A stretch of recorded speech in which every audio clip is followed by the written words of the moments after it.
This is a test. This station is conducting a test of the broadcasting system. This is only a test.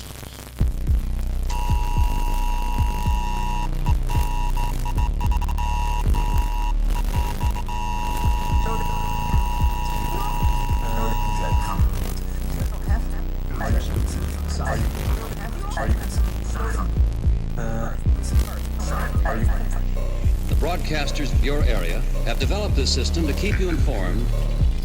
This is only a test.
Right. Let's try this again. Uh hello everyone. Hello. If you're out there, if you're watching, let me know how things are looking and sounding. We tried something and it didn't work how we wanted it to. We were trying to stream for the first time, doing a simulcast thing on both, going live on YouTube and Twitch right out the gate. And it killed everything. Everything kind of fell apart. So who knows? Who knows what went wrong, or what we should be doing differently? But uh, hopefully things are good now. Um, so who knows? Who knows? We'll figure it out. It still seems like, I don't know. On my end, it seems like things might be going as smooth as they can. But Twitch is still telling me that technically the stream is unstable. We're too powerful. We got too much cool stuff happening, and we're too powerful for Twitch apparently. So if there are any weird issues, or if there's anything going on or whatever, and you guys can see it on your end, let me know and I'll try and kind of fix things on the fly. Yeah, cool. Other than that, should be good. Hopefully things are a bit smoother from here. So reorganize stuff on my desktop real quick. Dare, how are you doing? What have you been up to today? How's your day been going? Yeah, it's going okay. I had the normal boring day job stuff. And then I was just flicking through what we have at the moment, actually, because you didn't see, since I put your building in.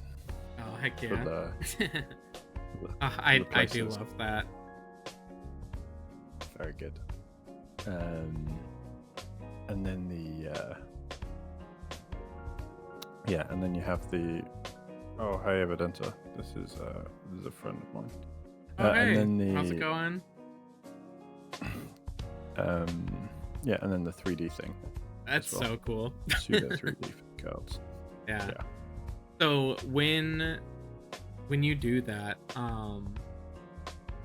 are you, how does that look on your end? Like when you go and mess with that like parallaxing stuff, is that some kind of like code that you have to write, or are there like, sliders and kind of Yeah. like parameters that you can mess around with how exactly it functions?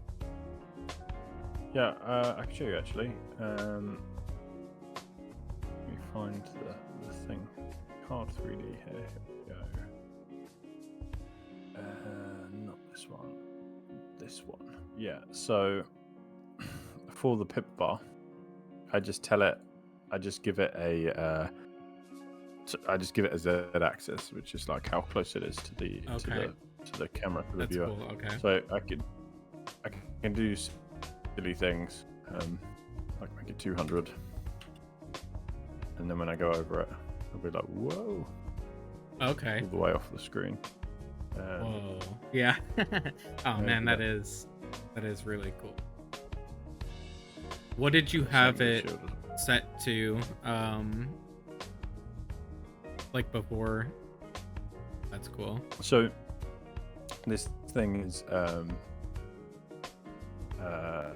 this is like a this is just a way of giving it perspective. So it just does like a translation on it. So it's kind of like fake 3D. Yeah. Actually, I guess technically it's real 3D as far as computers are concerned. Sure. But as No, we don't I love that though. Like that, like 2.5D 3D effect. That is so incredibly cool. And again, like I think this is crazy to me. Like it is like you're doing some kind of like magic on your end where like all of these things that I'm like, man, this would be really cool to add, or like I don't know how to do X, Y, or Z, and I'll figure it out as we go, and it'll, of course, it'll figure itself out, and I'll teach myself how to do whatever these things are that I might be missing. Can you hear me? I could In for a bit. Discord? Weirdly, I heard you say, "Oh, of course." Then I lost you, and then you just came back. Oh, weird. The stream should be fine. Again, on my end, from what I can see, it shows that everything is working how it should be. But who knows? At the same time, when it kicked me from Discord, the program I was using crashed, so I'm sure it was something related to the two two things falling apart at the same time. Yeah, probably your computer wasn't happy. I guess not. Which again, like doesn't make sense to me because I was streaming You stream earlier? entirely No like for problem. 2.5-3 hours before this, and then of course, like as soon as we try to do this, it's too powerful and everything falls apart. Yeah, far too powerful. Did I comment this out? Okay, let me put this back in. I'll show you what I'm working on at the moment. It's in the same realm of things. Go to a fight. Does that work? Oh, it's actually it's kind of ugly, I think. Yeah. I spoke too soon. Let me fix it, and then I'll show you what I'm working on. No worries. Yeah, that is very cool. I don't know what's happening. I keep like I feel like I look crazy because my camera's over here and my drawing tablet is like, pretty much underneath it. So it works, but I'm surrounded by monitors like some kind of deranged person.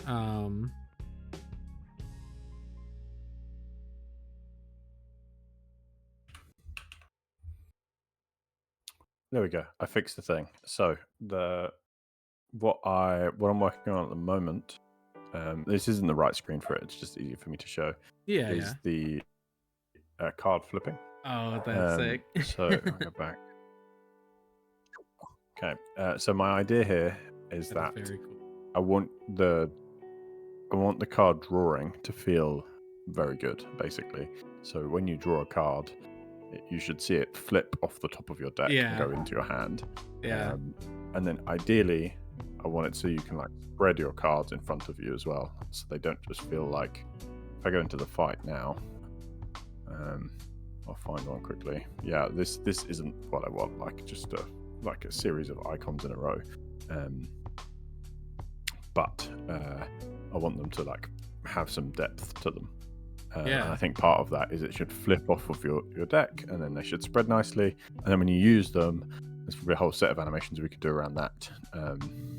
Yeah, but for now, I just yeah, incredibly cool. Nice. That's awesome. So I have heard apparently our stream is a bit choppy right now. Oh wait. Let me try that. Ending screen share in there.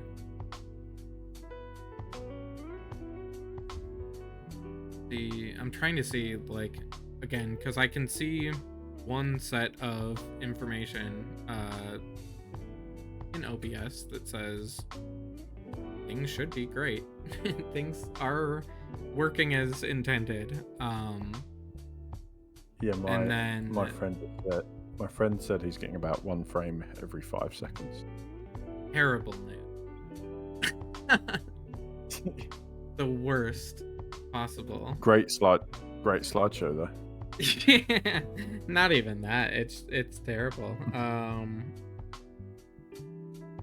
why? Again, like I wonder if it is because of what is that thing called again? The Ninja. Yeah, I wonder if it is. But then again, like I'm not doing a whole lot on my end with it. No, it's just coming to you as a video feed, and that's your Right. Machine or internet can't handle streaming that many feeds at once. Which this is the first time I've done or like tried that. I mean, other than last week, but Awesome. oh wait, we might be on the other side. Hopefully, I don't know this to be true, but I keep looking at my other monitor to see what's happening, because again, if I only look in OBS, it lies to me, I guess, and tells me untrue information. So I keep looking at the like moderator view on Twitch to see. It seems like it's smoothed out a little bit. So friends in chat, if you guys notice a difference, let us know. My friend also just said, yeah, it's better. It looks better. Yeah, it seems like it's definitely not nearly as choppy. Yikes! What a disaster. So far.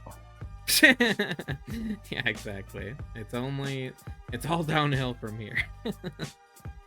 No, it should be good now. I think a lot of it is just my own human error of I forgot entirely that I was still screen sharing in Discord on top of having other things open. Last time it was kind of fine, right? Yes. Yeah. Last time it worked. Okay, yeah, same thing. Morgan just texted me and said, wait, it's gotten better. Okay. Yeah, it should be good now. Anyways. That is incredibly cool. And if nothing else, at least for like the version that saves after stream or whatever, like that won't be choppy or anything, hopefully. And if it is, okay, it's not the end.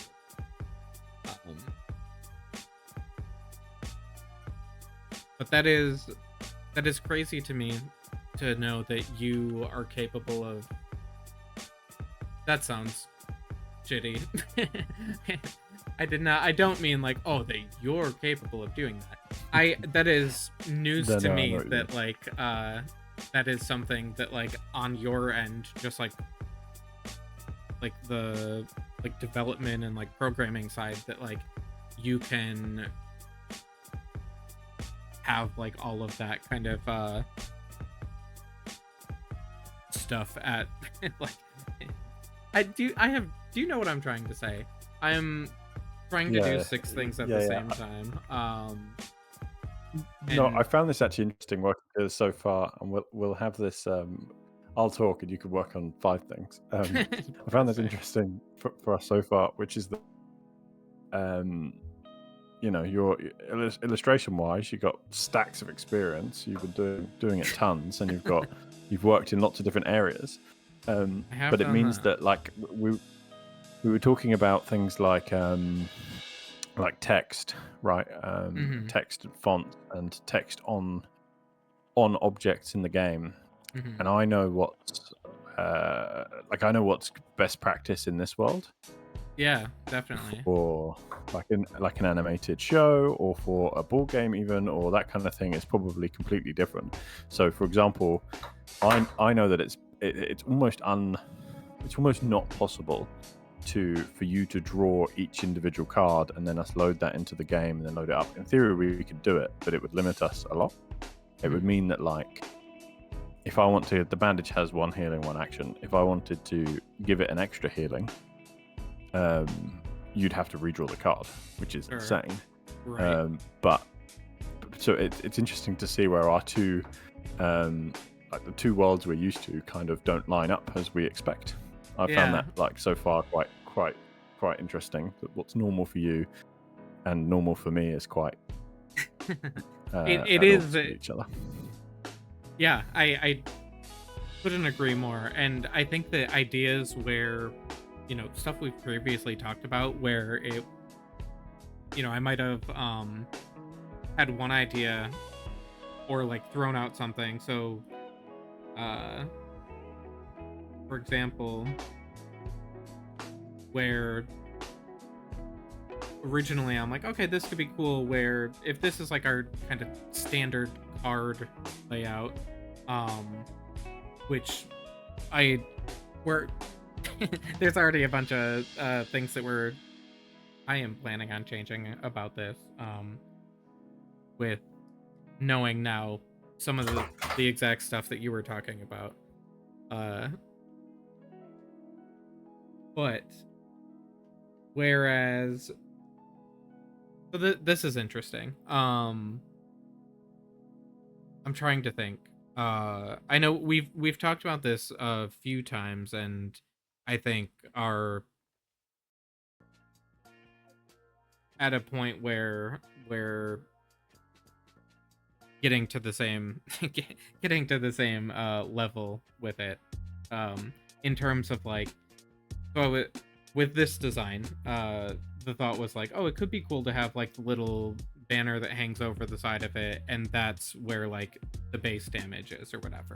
And then, if it has some kind of modifiers on top of it, like it deals bleed or it does poison damage or it does whatever, then there would be a secondary way that I would showcase that or like represent that. Maybe that's something like this.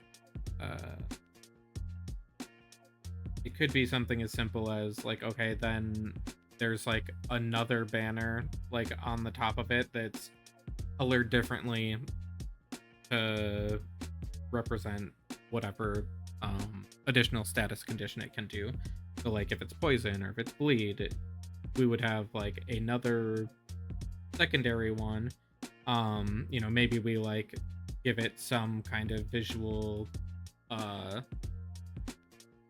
like weight differences. So like, okay, the main damage is going to be the bigger of the two, but then like whatever secondary modifier it has, it could be like a smaller, different shape, different color banner with the symbol for whatever that status condition may be. So if that is like, again, like let's say instead of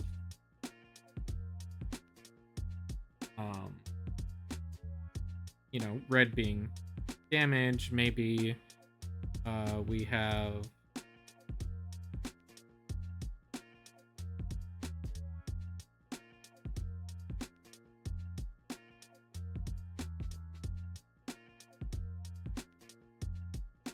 like a green thing, or it's just like a whatever colored like a more neutral color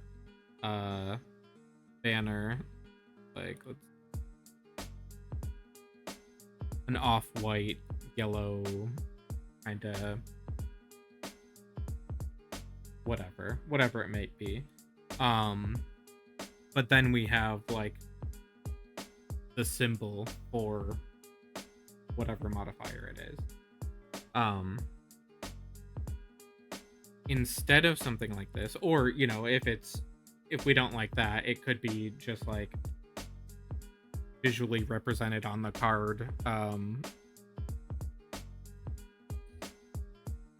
in some way. So like, maybe there's like just like oh,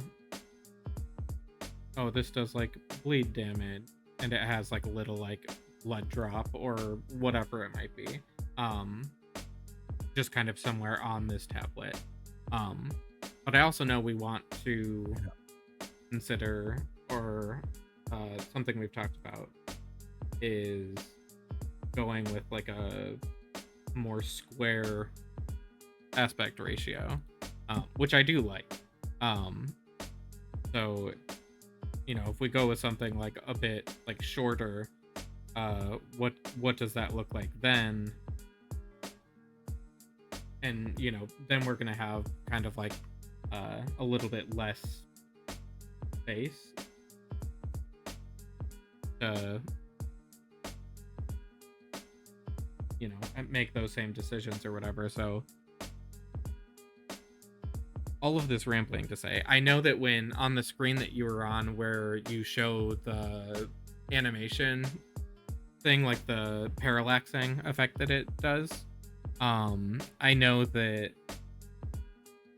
and we had talked in the past about like just having like little tips of some kind, so like one for attack, one for defense, whatever that might be, and then that's gonna be an easy way to just have those icons on there. This is where they always stay, and then those numbers can just be swapped out. Would you prefer something like that where it is more I feel like saying generic sounds bad, or like has like a negative connotation with it, but I think there's absolutely nothing wrong with it. If we just went with like, oh, it's like 2 diamonds, or like one's like a sword, the other's a shield, this is your attack, this is your defense, and then have like another way to visually represent a modifier. Or another option would be, if we wanted, I think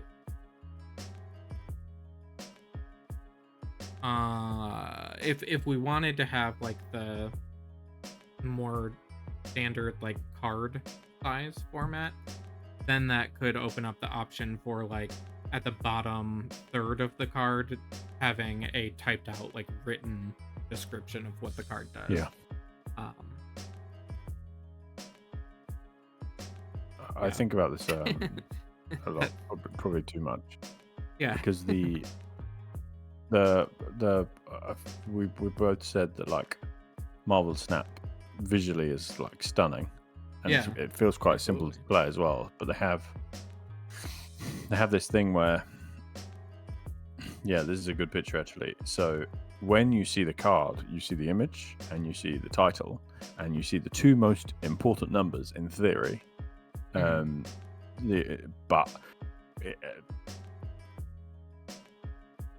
Spectrum, which is one of the more powerful cards. It costs 6, which is the most a card can cost. And it has this on reveal and this ongoing power, which basically means the only reason you'd ever play Spectrum is for these two things, the on reveal and the ongoing.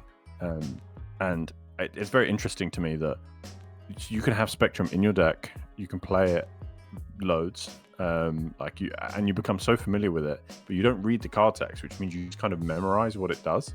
Yeah, And exactly. I think that's that doesn't sound like it should work very well, but in the case of Marvel Snap, it works really well. Yeah. You just kind of you just gain this knowledge, and eventually you just kind of know what nearly all cards do. If they're your cards, you obviously know what they do. If they're enemy cards, by the time they've happened, it's too late to do a thing. So you read them afterwards. You're like, oh, let me see what that does. Exactly. And then you're like, oh, well, I'm going to remember that next time because that ruined my whole day. Yeah. From that point on, you're like, I won't. There's a card that does that actually, Galactus. Oh, yeah. Yep. Yeah. Yeah. And it is. You don't want the terrible. I don't want that. I want this. Yeah. Galactus. Yeah. If this is your only card here, destroy all other locations. So you get hit by Galactus, and then like for the rest of the time you play Marvel Snap, you remember if I can't leave any lane open to being won by Galactus. Yep.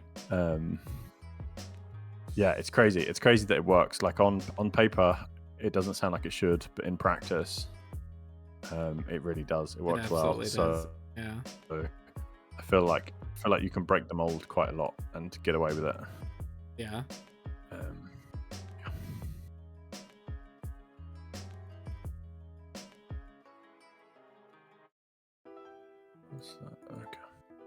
Okay. Yeah, so I quite like these more square cards. I do too.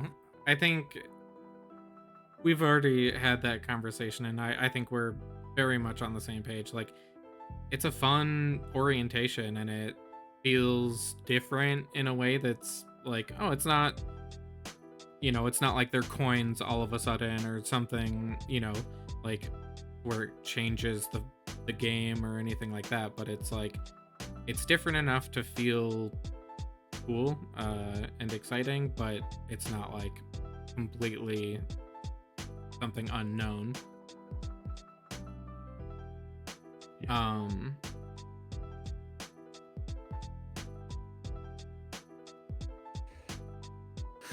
Yeah. Gotta make all my various social media posts that we're streaming. Yeah, I like that. I like the square orientation. Let me start. Let me do this. I'll work on this now. And we can come up with something that we both like.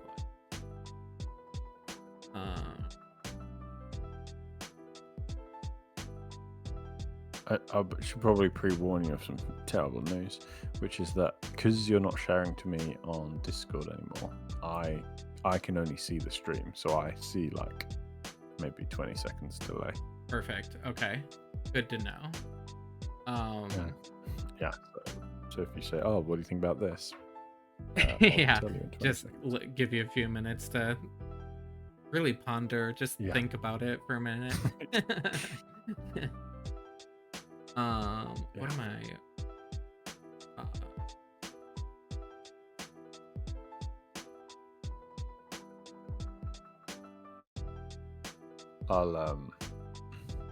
I'll do this. I'll tell you about an idea that I had recently. Which I alluded to when we were talking, but I'll explain. So this will all change for anyone who's not seen any of this stuff before. But when you're in the world and you go to a dungeon like the crypt, the first thing you face in the crypt at the moment is a skeleton. And in a town you have the buildings that you can access. I was thinking of adding a new building called the Alchemist, who makes you potions. And what my thoughts were is you have this concept at the moment where if I go to the blacksmith and I look at the enchanted blade which is kind of grayed out here. It says that it takes 3 iron bars to create it, and I don't have any. That's fine. So I go and get iron bars, or otherwise I can't make it. No problem. A dagger takes 1 iron bar.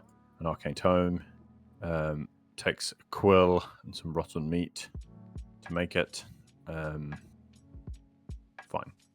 That's all good. So you can go and make cards that you can put in your deck. But what I wanted was, for an alchemist, they offer you another way of making cards, but the cards are like single use, like a potion should be. And then when you're in a crypt and you're about to fight the skeleton, my thoughts were, as you click this, you click skeleton, you'd be shown your potions and you'd see your deck summary as well. So it would work as like a deck selection screen, and you choose which potion you're putting into what deck, and you go, yeah, I'll use this deck with that potion.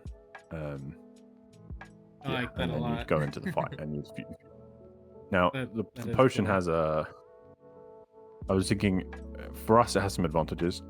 It could mean that the player can kind of use that they've got lingering that they don't really care about, which I think is probably the coolest part of like alchemy in a game, is if like use up the stuff that you know, the goblin flesh, goblin bones, the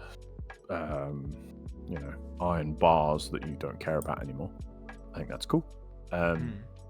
But the hidden downside of this is if the potion isn't that good, you'll draw it from your deck like normal, which means you'll sometimes have a dead card in your hand because you decided to bring a potion that's actually not that useful.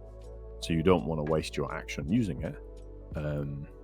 So yeah, the disadvantage is that if the card isn't that good, having more cards in your deck, it just isn't a good thing necessarily, right? Right. If you could only have good cards in your deck in this game, you would, because you don't really have like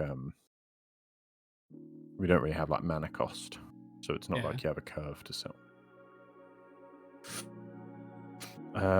Yeah, that was my thought about the alchemist. That sounds cool. I like that a lot. Sorry, I interrupted your line of thinking. You were going to talk about card design, I think. Me? I have no idea. No, that's cool. I'm just kind of going at this point.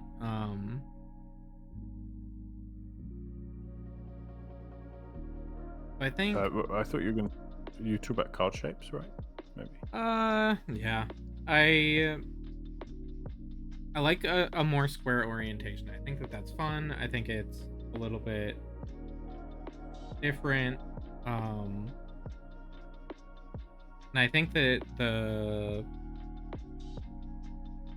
now we're at a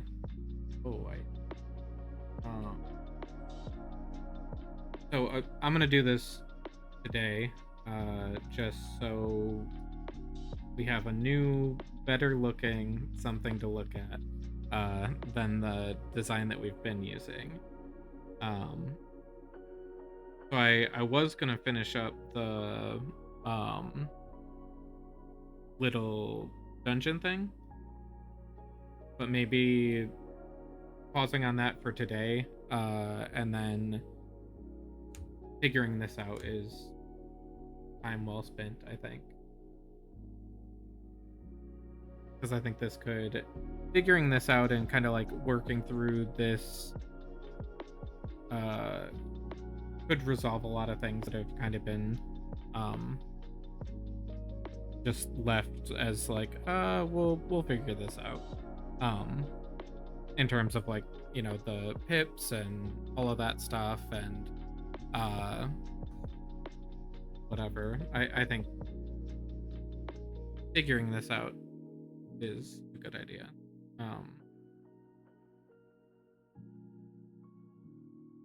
So maybe alchemy craft a card you have as well. Yeah, that'd be cool. Make it a one-time use but stronger. That is a good idea. That's cool.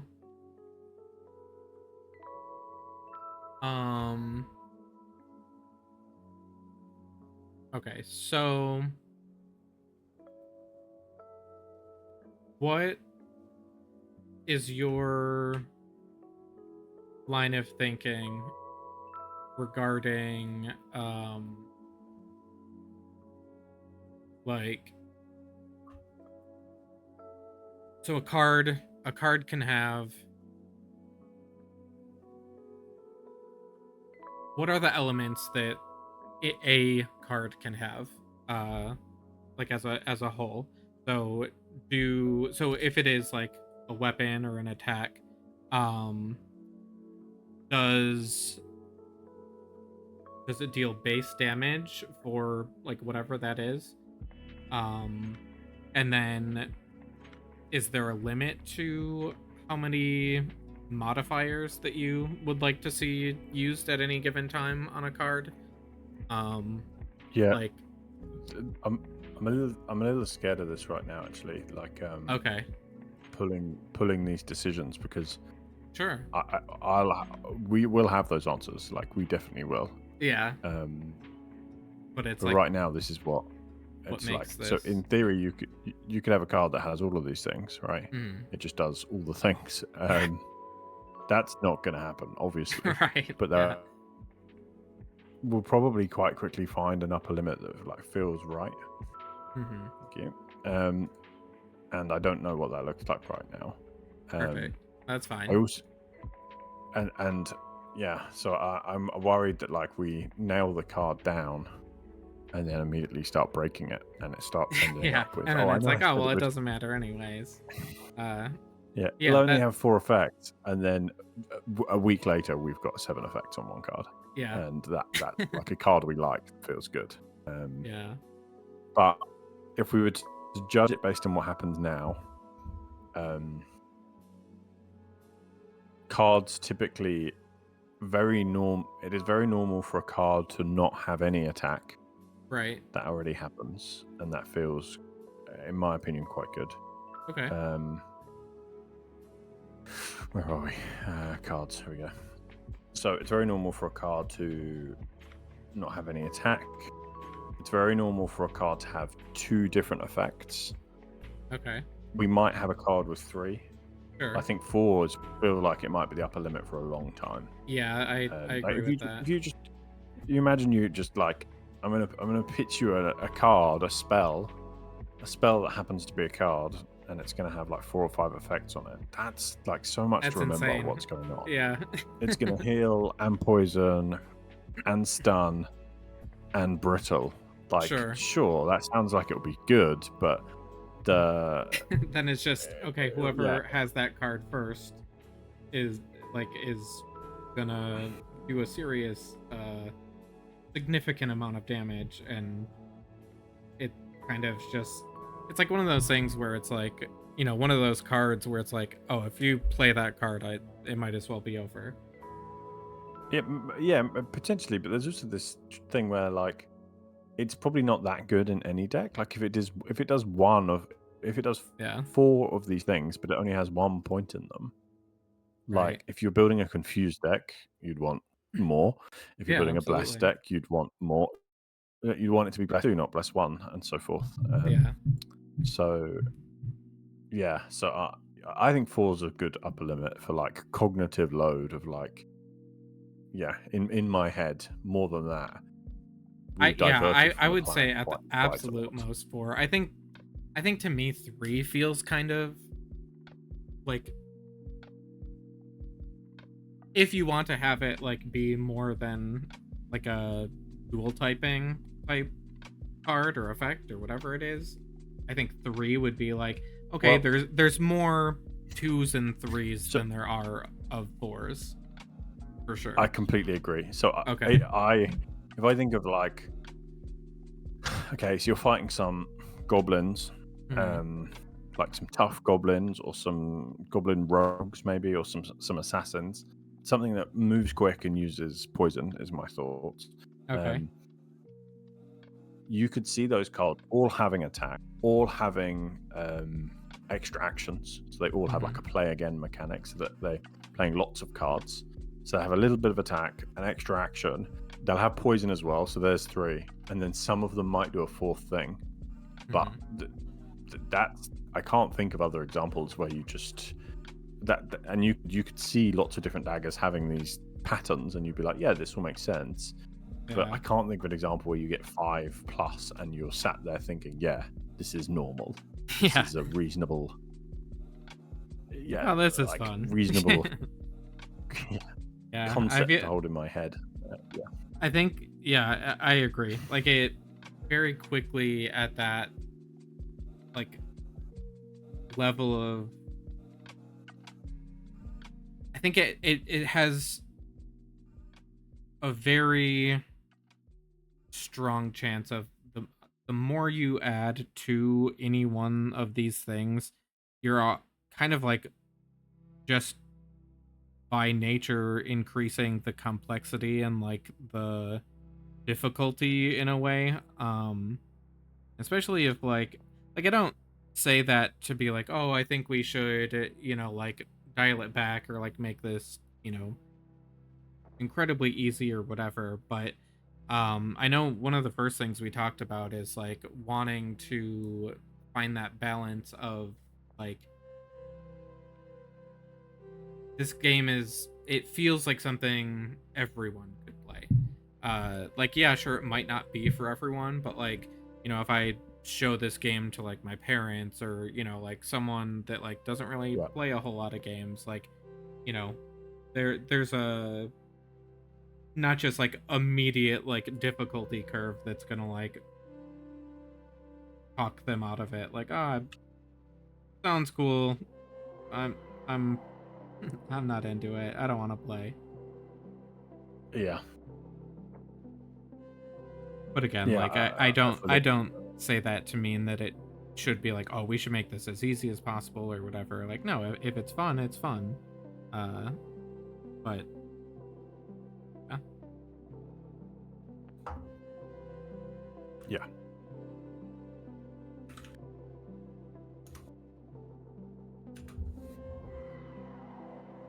Yeah, there's definitely a complexity overhead, and that's true in all games. But I think in For sure. if you're in a deck building card game, you really want to have a good grasp in your mind of like what the possibilities are. Yeah. Yeah. So you're like, I'm about to draw a card. I need one of the following effects. I know that I have 5 cards, and 3 of them have this effect. If we layer effects on top of cards so they're stacked, that won't happen. You'll just be like, it'll feel random. It'll feel like I'm going to draw a card. It's going to do something. Let me use it. There's no synergy. There's no plan. I just use strong cards. Yeah.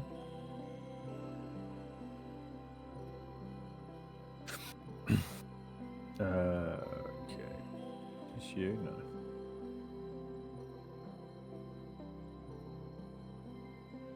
I'm gonna try something with this, and I am keeping in mind, like, I want to. Okay, what would it look like to have this more shorter, square, kind of hard shape, but wanting to make a version that kind of still feels a little bit like a headstone or like a a gravestone, or like something that could be oh, it's just like an old like cement slab or a slate or something like that, but with this more square aspect ratio.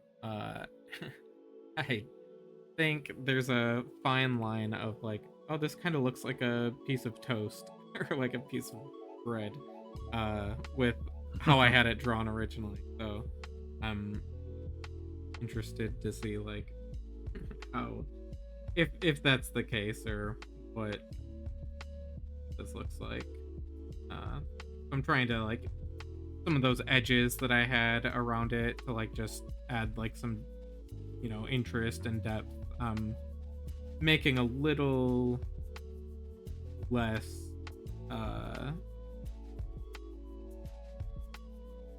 a little less chunky, so it kind of feels maybe a little bit better. Yeah.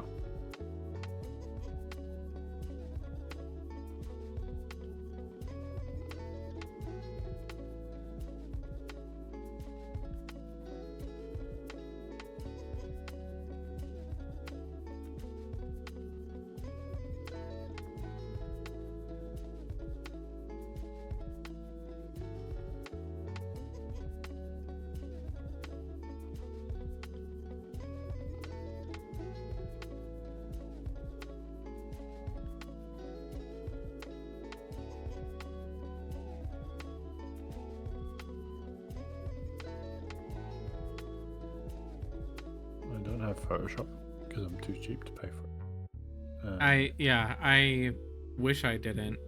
I wish I didn't pay for it. Yeah. And as a result, I'm using GIMP, and it's just horrible. I just hate Is it? I feel like I've heard like not terrible things about it. That's interesting. I think it's the best Photoshop. I think it's the best Photoshop alternative. It's just if you're worked if you're at a looking, series of companies where go on. no, go ahead. Sorry. I've worked at a series of places where they have Photoshop licenses, so I just had one, and now I don't. Like, this place does not do that, so I don't have it. Yeah, it is. Anyway, one of those things that it's like trying to. Oh, nice. Okay. I was trying to transparent the background of a vial. Can you just send me a vial I without the absolutely background? can. Yeah. Let me I was do that like, right now. I won't bother you for that. Apparently, I should. Oh, Otherwise please I'll be do. here all No, night. no. I had just sent that. That's the only reason. Like I feel like I have been sending everything with transparent backgrounds just because I know, like, oh hey, this is how this is going to be used, or that's the purpose of this. But this one was just like, hey, here's some stuff. What are your thoughts on all this?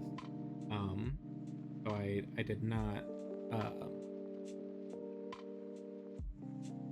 make it transparent.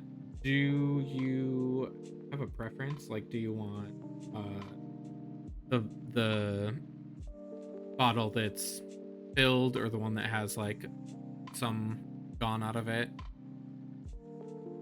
I think I like the one that's a little bit empty. Yeah, I did If too. I Okay, had to cool. choose. And again, I said this the other day on Discord, but when we get to like when I circle back to like, oh, now I'm working on like the asset of like potion bottle, it's gonna look better than it. It's gonna be more interesting than this. I was trying to, again, just kind of messing around and playing with ideas of what what could be fun ways and like different ways to show health markers. And I again, I know we had this conversation off stream, but this was again just kind of like me ideating ideas and like getting something out there, like, oh, what is this? Anything? Is this nothing? um and kind of just like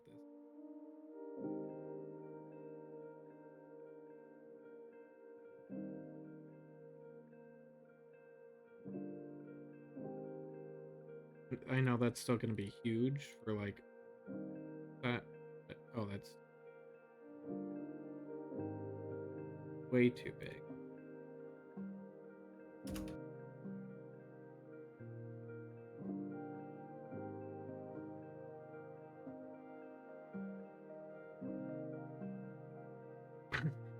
Now this is too.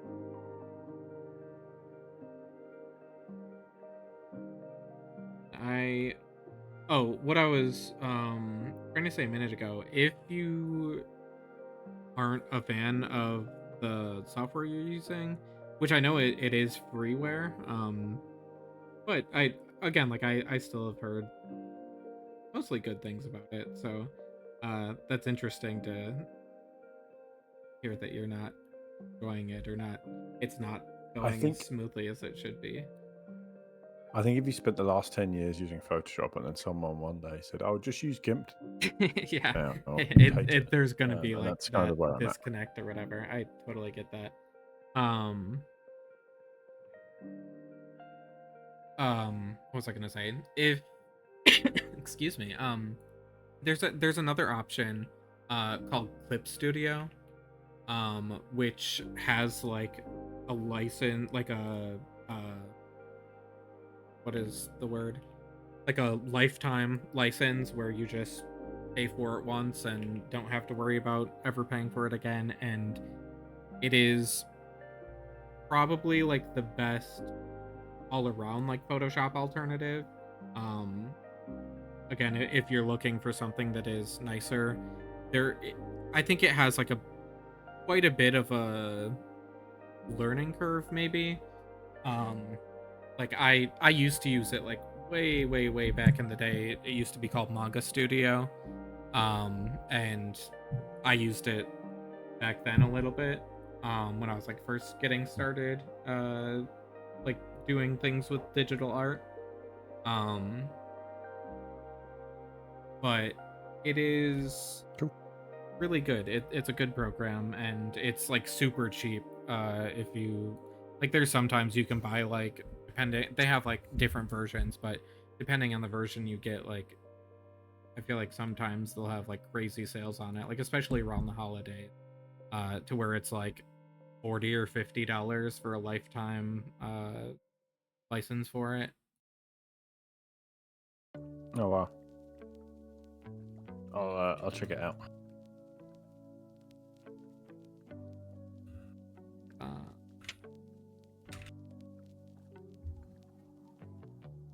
isn't it ingredients? Not health, like we just changed.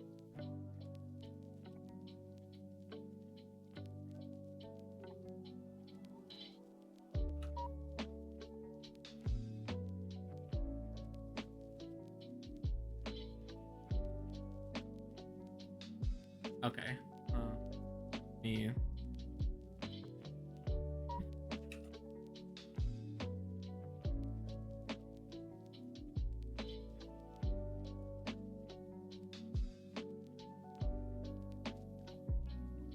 I'm gonna just drop it in Discord. That works. Cool, sounds good. Yeah, that works. Thank you.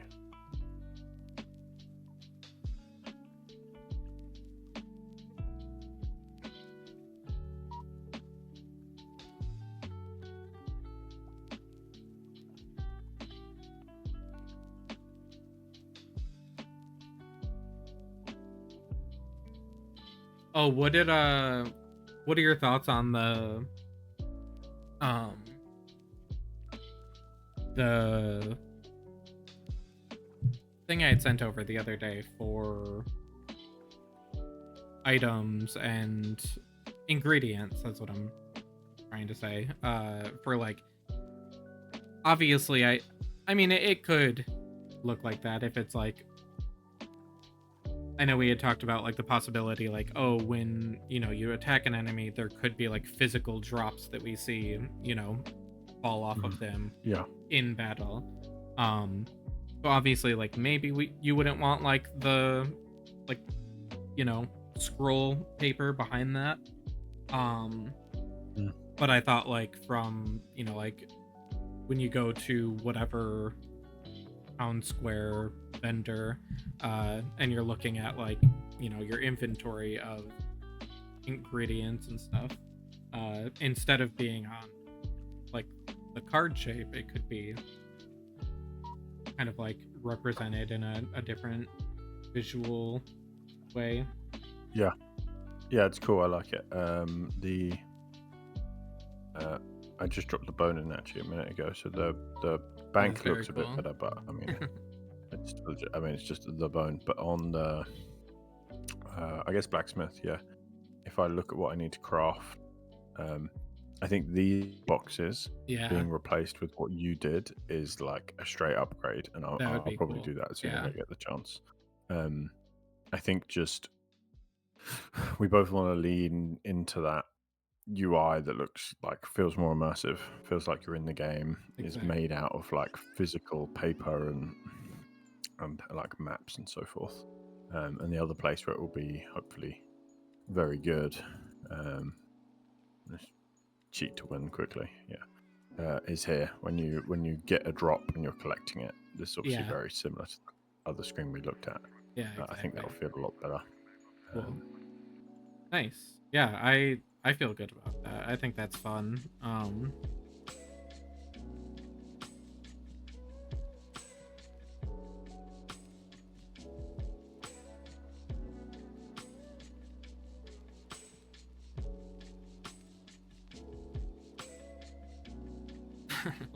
There we go. Oh. There's like I have this love-hate thing with lo-fi music, uh, where, for stuff like this, it can be great. And, it's just something low maintenance to have in the background, especially like if you're talking or whatever you got going on, for top of it. But then there's other times too where it's just like, okay, well, I'm not trying to go to bed. This is the sleepiest music I've ever heard, yeah, and uh, don't put me great. to sleep. Yeah,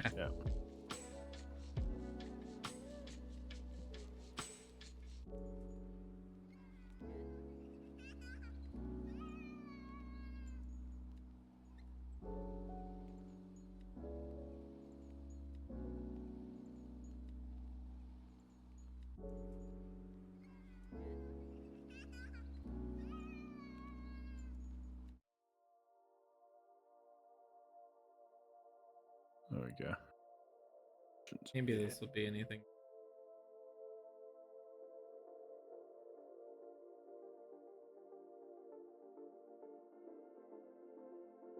Edge. We'll try it. If it doesn't, not, it's not better. I'll wait. Okay. Um. I can't hear it, so I'm sat here in silence. Oh man, that sucks. Wait. No, it's fine. I could put my own music on if I wanted to. So, well, Nothing terribly exciting, because, uh, I don't know. I feel like especially when I uploaded the video to YouTube the other day, I like got this like warning message that was like, "Oh, just a heads up, like we've detected like copywritten audio in the background," and I was like, "Oh man." Like I didn't even think about like having to deal with that as being a thing. Because for whatever reason, Yeah. I think we maybe talked about this, but there was some issue from, again, like taking a long time off, and like even though I use OBS like weekly still, to record my classes, for whatever reason it had changed the I had told you about like how I have to wire the different audio sources through different channels so it doesn't Yeah. so it the recording goes up and there's not supposed to be music, but uh you know, whatever. Um and for whatever reason it kind of like bypassed those preferences to where the video did upload with music, both to Twitch and to YouTube. Um, and I was like, why did it do that? Like, why? I don't know why it just undid itself or whatever. But YouTube immediately was like, oh hey, here's this like warning message. You're using copywritten like audio, but the owner like allows this music to be used on YouTube. Which again, it was just like lo-fi beats and stuff. So I guess that's kind of cool to know. But Yeah, that's I, kind of I cool. guess it doesn't really matter because I fixed it anyway to where the recordings will now be like music free, which might be kind of awkward. And if it ends up being like too big of a thing or too big of a deal, or we don't like that, we can always, like, I don't know, add music back in and like actually edit our videos and stuff. But Yeah. I don't know if that's necessarily worth it, or I don't know. It's an option if we need it. We Okay.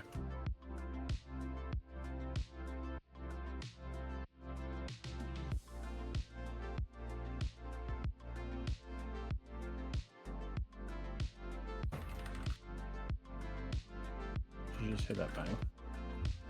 Or did it not come through? What'd you say? I said, did you hear that bang? Or did it Oh, not no. come through? Yeah, I'm guessing it didn't come through. If you couldn't hear me, you won't have heard this. That's right. Something No. fell over in another room. It was quite loud, but not loud. Yeah, not louder than my Not voice. loud enough. Into the yeah.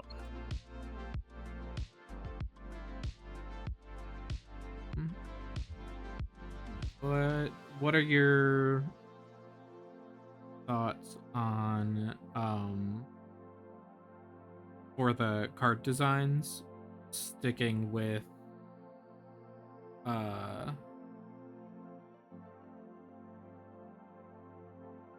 do you like having the little like name plate thing at the bottom with like the metal? I love the nameplate. Okay, cool. Like I think whatever shape we fall out with, I love the nameplate. I love it for several reasons, which I'm happy to go into. So I think the 3D effect where the nameplate can float up will look sick. That is you cool. can see that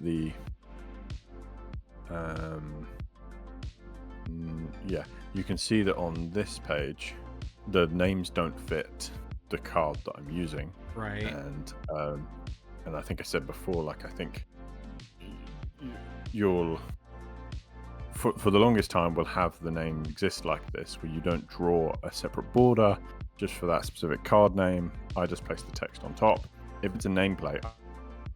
But when it's like how we've done it at the moment, it's almost impossible to like make. So I didn't bother trying to have it fit that like very I want to say unscientific, but basically it's a very organic shape, right? And making that organic shape wider and thinner is like impossible. But I can do this clever divide by 9 trick with the plate, where it will stretch infinitely and won't look stretched. Okay. I can show you what that looks like. Yeah.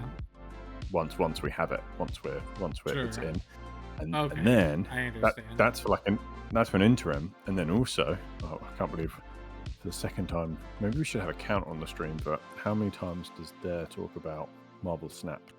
I think it's a good. It's number 2. Here we go. Like reference point.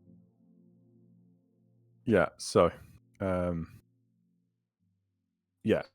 So this is another. I'm going to use the same. Actually, I'm going to use this picture this time. So,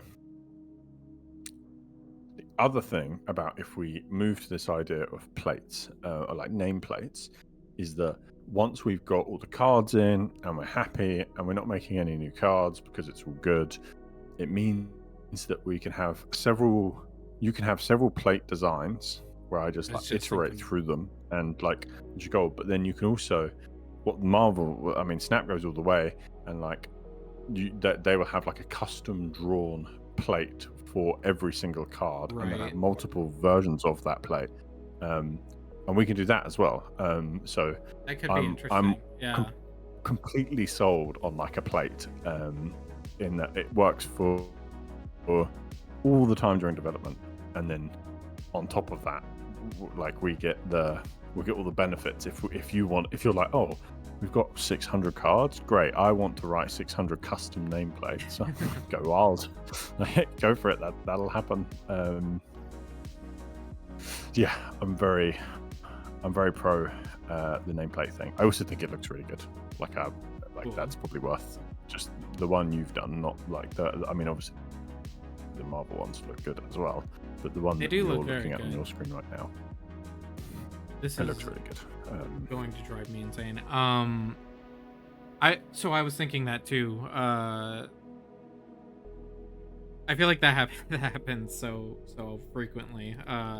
Where we're like kind of just like on that same wavelength of having the same thought, and then it's just like, okay, wait, how do I articulate this? And it's like, okay, cool, yeah, we're both at least thinking the same thing, which has been very cool. I'm actually, I can show you this bit. I think. Oh, it didn't work. Why has it done that? That's terrible. I think that, like, and obviously there's no, I think, like you said, I think the kind of, we'll get to a point where it's like, okay, now let's address this issue. So everything looks as intended and whatever. But until then, it's like, okay, well, this is good enough. If it would be anything to you, if it would be beneficial or helpful or whatever, make your life easier, I could design like 3 different sizes or something of just that. Or, well, wait, because you said you have this ability to scale it without it looking distorted or whatever. Because I could just save out a nameplate, and then then it could just be scaled. Again, especially too on my end, like it's all vector based stuff, so like that wouldn't be an issue with it like looking any different or like losing clarity or anything like that. But 9 slice it's called. I've implemented this a few times, but I couldn't find out. So if you have a look at my screen, yeah. This thing in the bottom right, these top left and top right, that's if you stretch it just unnaturally. But if you do this 9 slice thing, bottom left and bottom right, it means you can stretch it forever. And what happens is, if you can see the numbers, 2, 4, 8, and 6, they only get stretched along one axis. And then 5, you can stretch as much as you want because 5 is just color. So 5 is just plain. And then 1, 3, 7, and 9, you don't stretch them. They stay the exact same size. So this is how games stretch their buttons. So the same should be true for plates. That's cool. So 9 slice apparently. So 9 slice. We should see some good examples. Yeah, here we go. Here's a good example of where like there's something very dynamic here. The quality here is not the greatest, but you get the idea. There's like they've done one tile, and then they've pretty much stretched it forever. So that's what I would use for the grid, for the plate. Sorry. There's another one here. This is probably a better one, right? Yeah. They intentionally created it to be 9 slices. Yeah, and because I'll be doing it myself, we can get quite fat. The plate you've got there, you've got quite a nice organic line. Now I'm not just gonna stretch that until it's hideous. So what we could instead do is you draw the line longer than we need it for each of the slices, and then we just like mask it. So it'd be like our own version of the 9 slice, so that we can have any size box that we want. Because on on the plate you've done, we'll probably almost never need vertical stretching, Right. depending on how long these names get. Yeah. So you'd just horizontal. you'd make a really long version, and then I'd squash it, and then we wouldn't have to design. You wouldn't have to illustrate a single plate unless you wanted to. Right. We'd have the option to just use the regular one. Yeah, that works. Sorry, that was probably pretty dull. No, that's incredibly interesting. That is very cool. I don't know any of this stuff, so I find this all incredibly interesting. And I'm sure other people will too, because that's super cool. Yeah, because that was my thought, like, oh well, if it'd be helpful, or if it would make your life easier, I could do like a small, a medium, and a large, and then you could just use them however makes sense to you. But I think that obviously probably works better doing it that way. And then the other thing I was going to show you was if I apply some depth to the name here, you can see it would look really cool if you couldn't see where it's supposed to be underneath. Yeah. And you can see this even on like dagger. Dagger fits quite nicely. Actually, it's actually terrible. It's got worse since I last looked at it. There you go. Shield kind of fits. Yeah. And then when I do this, it looks horrible. But I can and I'm sure you can. I can imagine what that would look like if it was a proper plate, and I think it would just look great. Yeah, I agree. I was talking to Morgan about this like yesterday, where and I think we both agree on this, or like we've both kind of like talked about this or had the same thought, where it's like I don't know, this already, like, again, like, we're just getting started, but also like it is this infinite loop of like you doing something, or like I give you like a single like drawing, and you're like, and look at everything that I'm able to do with like just that thing. And well, then that's what we want, right? We absolutely. We want you to do a handful of drawings, and we'll have everything fully working, and then only do the illustration for the things that we're like, that needs some illustration to get it popping, get it looking amazing. It is this like very cool thing though, where it's like this constant feedback loop of like feeding off of like each other's progress, and just like, oh whoa, like that's really cool. That just gave me like a whole new idea that I wasn't thinking of, or whatever. It's very exciting. I'm enjoying it too, and I'm glad that's how I'm glad you feel like we get impact out of your illustrations. Yeah, absolutely. That's my ideal, really. We haven't got to we'll definitely save this for another time, but we haven't got to the palette swapping, which is that I think what we can do. What's the best way to show this yet in the armory? I think what we can do, we only obviously have a shield and a dagger right now, but I think between like the shield, the dagger, the border, the plate, I think you can choose some colors. And we can just have it so I can just like generate the different art for the different rarities. So you just draw one shield, and then we'd end up with like 12 different tiers of shield, with different borders, and do that by like palette swapping the underlying colors. I think we can do that. I've done that previously, and it's not too much effort. But it means that you don't end up recoloring the same shield doing it for one shield will be fine. If we end up with 100 different items, you'll end up recoloring 100 different items, which is probably quite painful.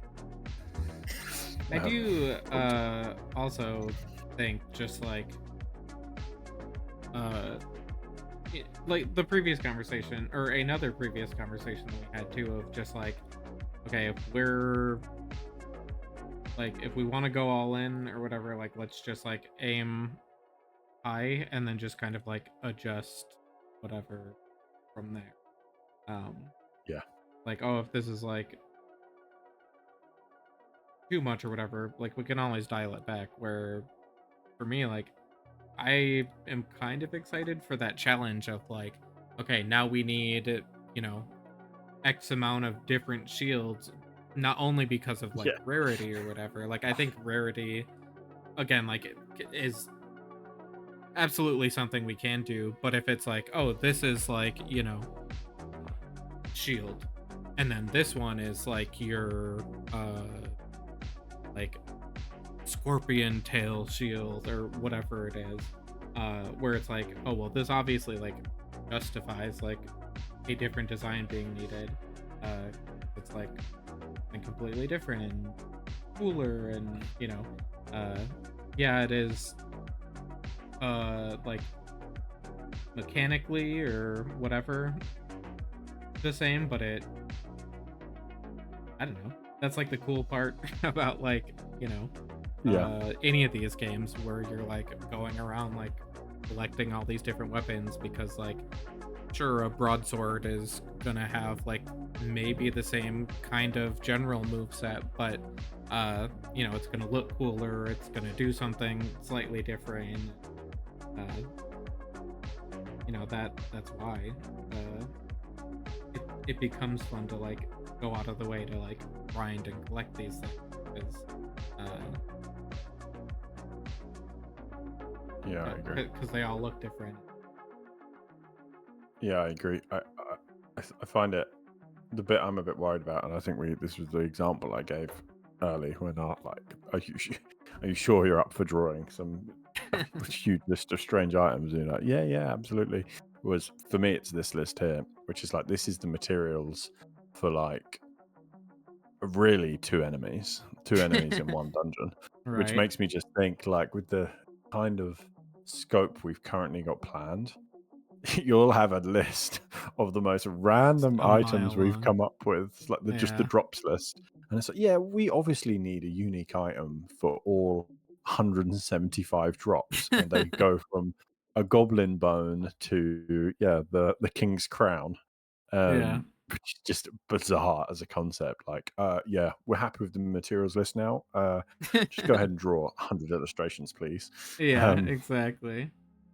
but it's quite nice, like you say, to not limit on that, to just like assume that at some point we'll have a list, and then you know they'll all get drawn up and it'll be fine.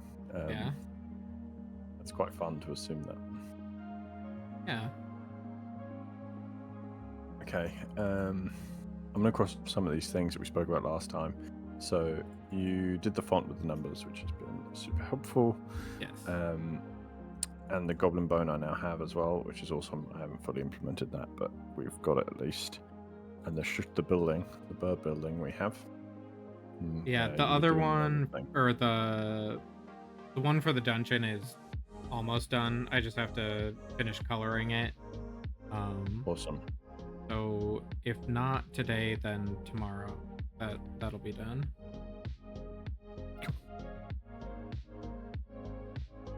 Yeah. I'm not rushing at all. I'm actually procrastinating because I'm trying to work out what I should do next, because I started on this alchemist thing, and then it occurred to me that although this is a cool feature that would be fun, it actually gets the game no closer to being like fun and testable. Yeah. Like it's just cool. Like, oh, so Yeah. cool. So I'm now. It could just be like, okay, we add it to the list. this is on the Honestly, aspirations list, or like the to-do list, kind like even how I had set up that one. And by all means feel free to add to that.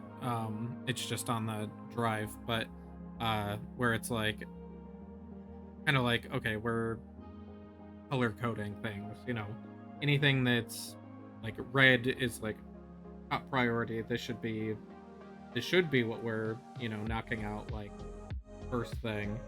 And then yellow and whatever else, like kind of like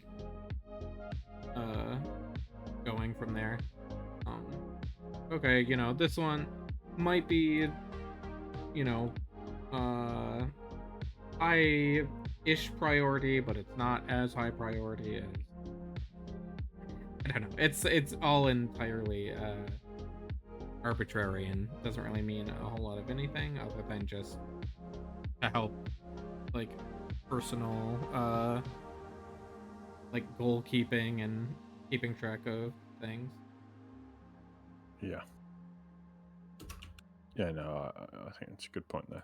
We just add it to, put it on the list, and we'll address it later. There's Yeah. this. I don't know if you do this in your life work. Have I got a nice? Yeah, I can use this. We do this. Oh, that's horrible. Do 3 columns here. There's like a table. Yeah, fine. I'll do a table. This will give me the. This will be useful for us later. Is what it's how I'm justifying this huge diversion. Which is that. I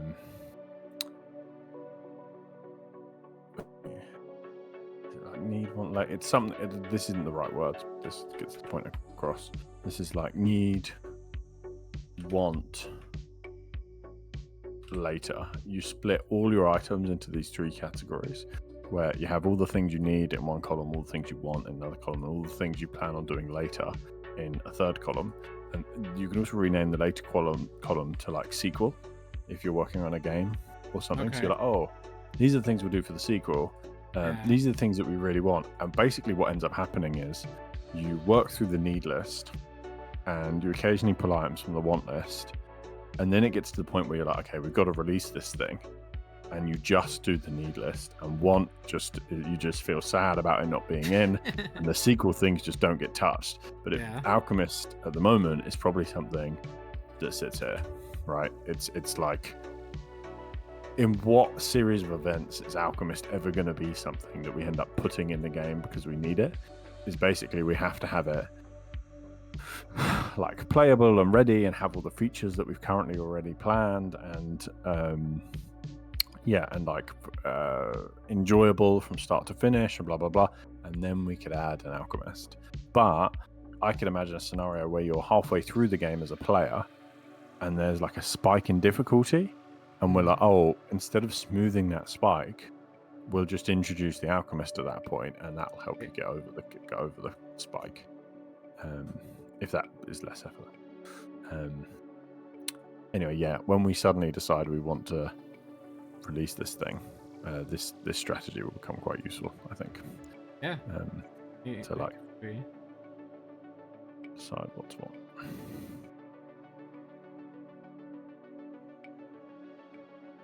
Right. Wait.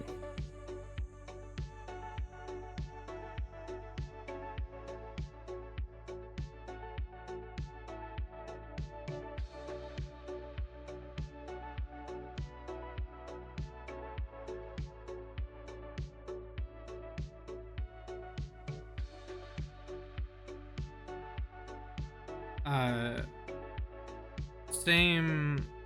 I meant to say this a little bit ago, and then we just got started. But I know you are on a drastically different time zone, so please let me know. Like, all right, I gotta hop off or whatever, because I won't know otherwise. So I'm Okay, sure, yeah, I will do. I'd always be up this late, so at the moment it's a non-issue. Perfect.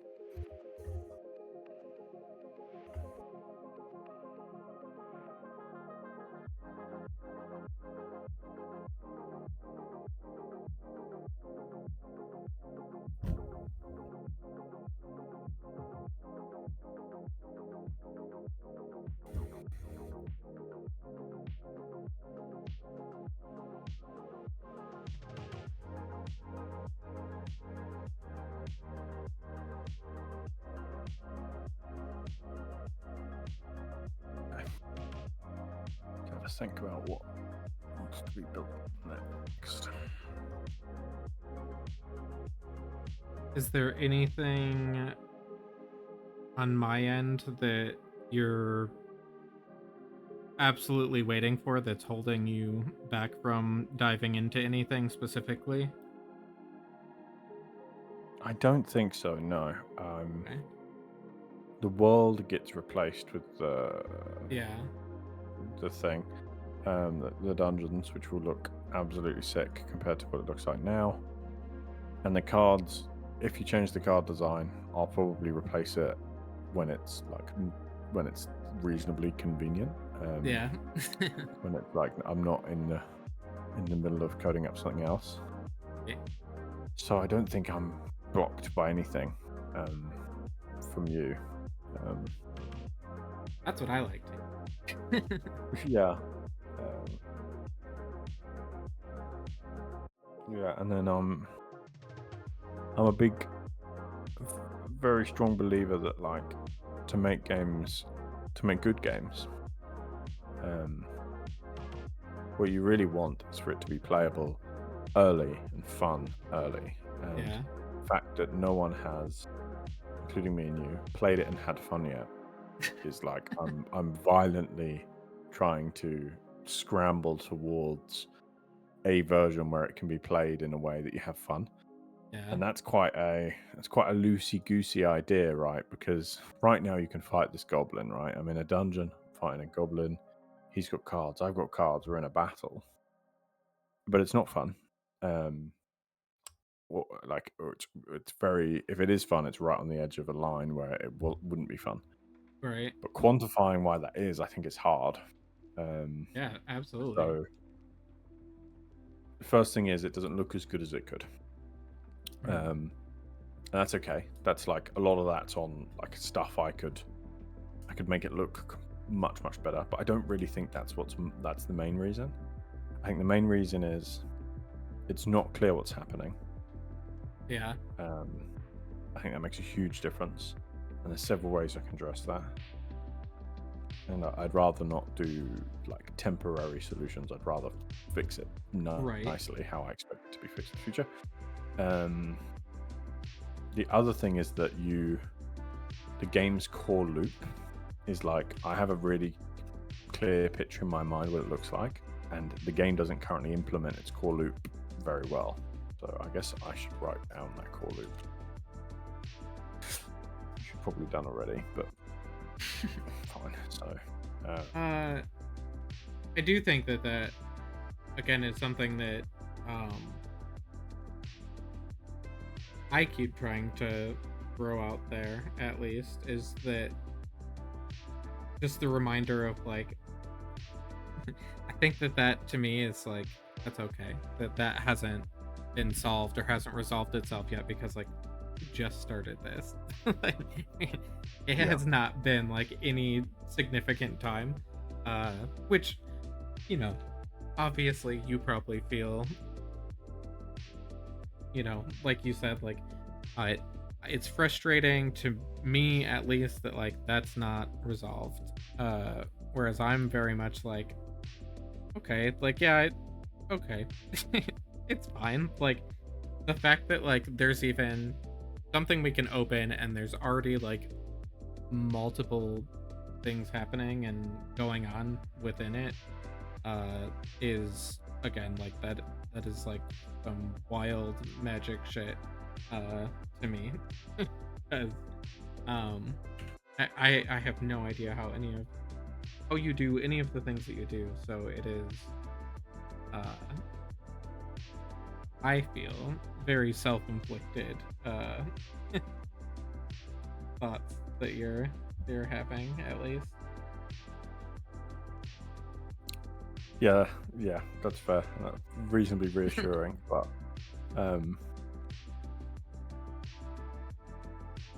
yeah,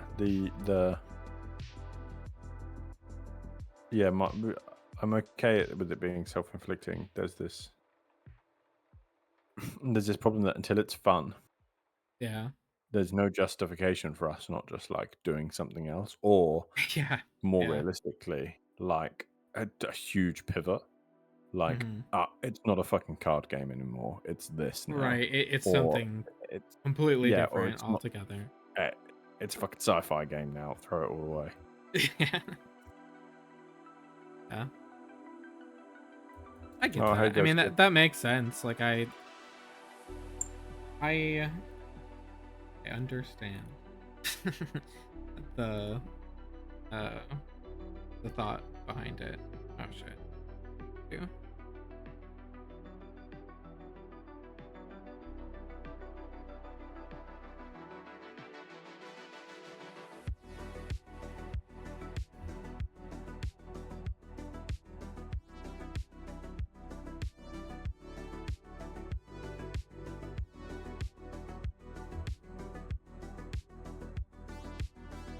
Ghost Kid, what's up, dude?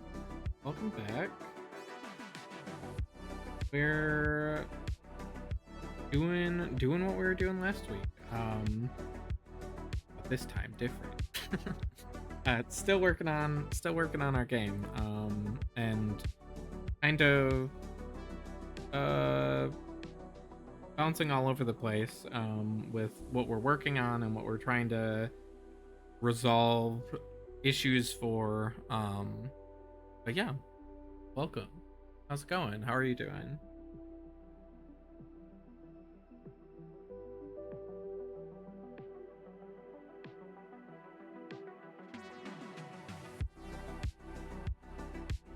So this is entirely art direction related. Um I made Let me grab the other thing real quick.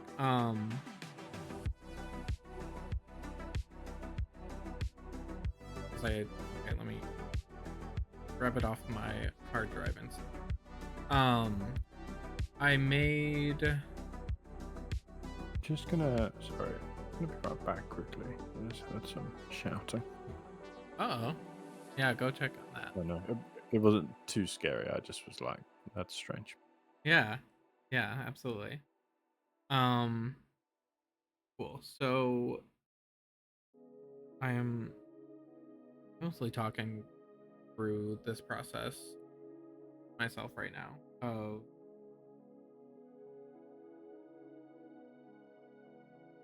I thought I had done this tombstone template that I had made for a possibility for our card design. Um, I thought that when I did it using like a specific line weight, which has been the line weight I've been kind of rolling with for all of the assets that I've been making so far.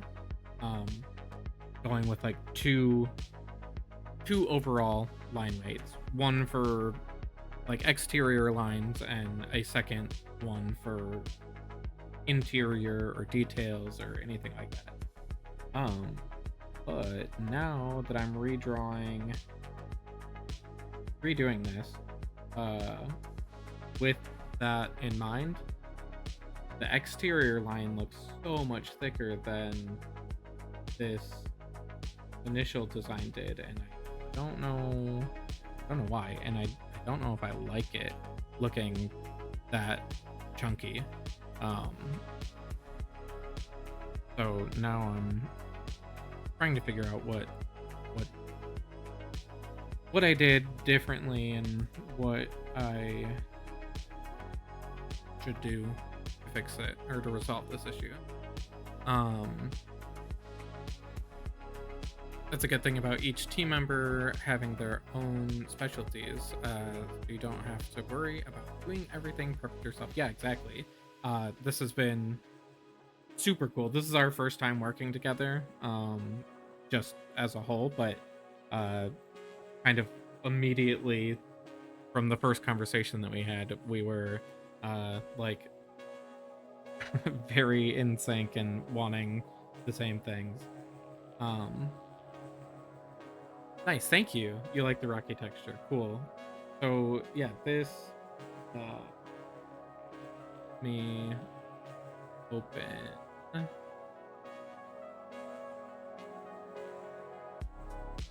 Let me find one of the...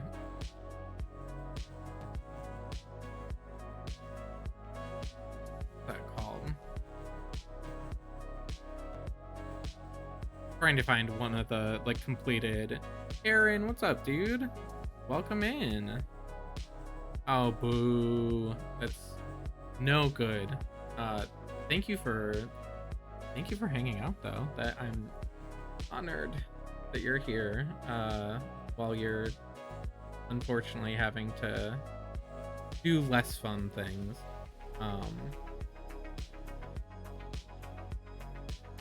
This is driving me crazy that I don't have a version of this. I gotta find this file real quick. So you came in at a weird time of me sitting here doing nothing, but currently working on updating what I want our card designs to look like for our game. If you're just hopping in, or if this is your first time hanging out on this channel, this is only our second time streaming here, but myself and my studio mate, who's coming back right now, Dare, we are making a card-based, like a deck building dungeon crawler game, and we're still pretty early on, I would say, in everything. Like, we've only been working collectively on this for, I don't know, a couple weeks maybe, but yeah, we're still very much at the very beginning, which is cool because I'm gonna be predominantly streaming over here from now on, and I mean, for the time being, because we want to kind of like document as much of this as we can. So I'm going to be doing a lot of solo streams here, doing all of the art and visual elements for this. And then every Wednesday around this time, we're going to be doing our SoulSplit streams, which is this, where we, what you're looking at, I guess I could clarify, is, you know, I have my art screen on the screen left above me, and then the kind of other 2/3 is in the middle. We have the current like working demo of our game, and then far right is what do you use? What is this that you write this in? There. This is VS Code, which is, yeah, it's just a text editor really that has some nice formatting so that it's easier to read. Yeah, I mean it's cool. I don't know anything about this. I'm new here too, so it is very cool to see. Ghost Kid, yeah, I always do that. Also, so it is such a good reminder and such a good habit to get in, of just like like having a throwaway layer at the top of your file, like, hey, this is the brush, this is the size I'm using, and I did that so all of the assets I've actually created that we're kind of actively using have been the same brush, same line weight. But before I had established these own rules for myself, I designed this just kind of with nothing, like based off of nothing. So I used a way smaller brush, and now I'm trying to decide. And chat, I'm asking you guys this, and Dare also. There's a question for everyone. Let me center my screen there a little bit more. With this version, everything's done in a uniform line weight. Everything is the same weight all the way through. Do we like something like this for our cards, or would we prefer kind of like the method that I've been applying to everything else so far, where the exterior is drawn with a heavier line, and then the interior and any details or anything like that is a little bit thinner and more delicate. Um, does the border, like the exterior lines on this, look too heavy, too thick for our cards? And we'd like it to be a little bit, you know, softer looking, or a little bit less heavy-handed. Another option, I could like color the lines for the cards so that the card art pops out more with like the black lines.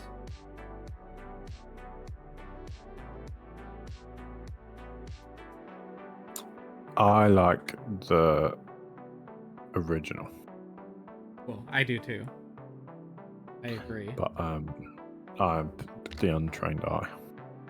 I mean, no, My eye. that is exactly the kind of note that I wanted, is that I feel the same way. I agree. I like the other one better because I don't like how this looks. Fitting here.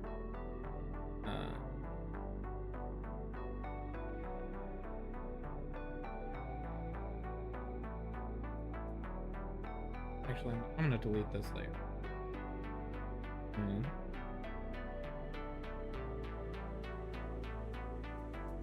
I just realised my text is quite blurry. Actually, see if I can fix that shit. Yeah, and chat, please let us know too. If there's anything going on, if there's any weird audio things, if the music's too loud, if one of us is louder than the other, if it's difficult to see any part of anything, let us know. Because this is both of our first times. Well, last week was technically the first time, but this is the second time trying and figuring out how to do this multi-sourced cameras and screen shares and all of that stuff, because this is a little bit new to me, at least. And trying to figure it out to go as smoothly as we all hope it goes. If you were here at the beginning of stream, it was a little bit rocky start. We were trying to, for the first time today, do like a simulcast stream where we go live on both Twitch and YouTube, and it did not go well. I think that is largely on like my end, because I was at the time also screen sharing in Discord, so I was kind of asking my computer to do far too many things, and it was not happy about it. So if you were here at the very beginning of the stream, where we went live and then stopped and then started again, no, you weren't. you didn't see it.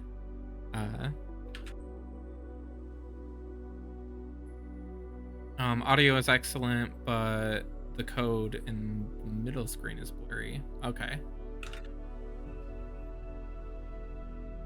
Also, what's up, Alexander? How's it going? Welcome in. Maybe you've been hanging for a minute, but first time chatter, welcome to the chat, welcome to the stream.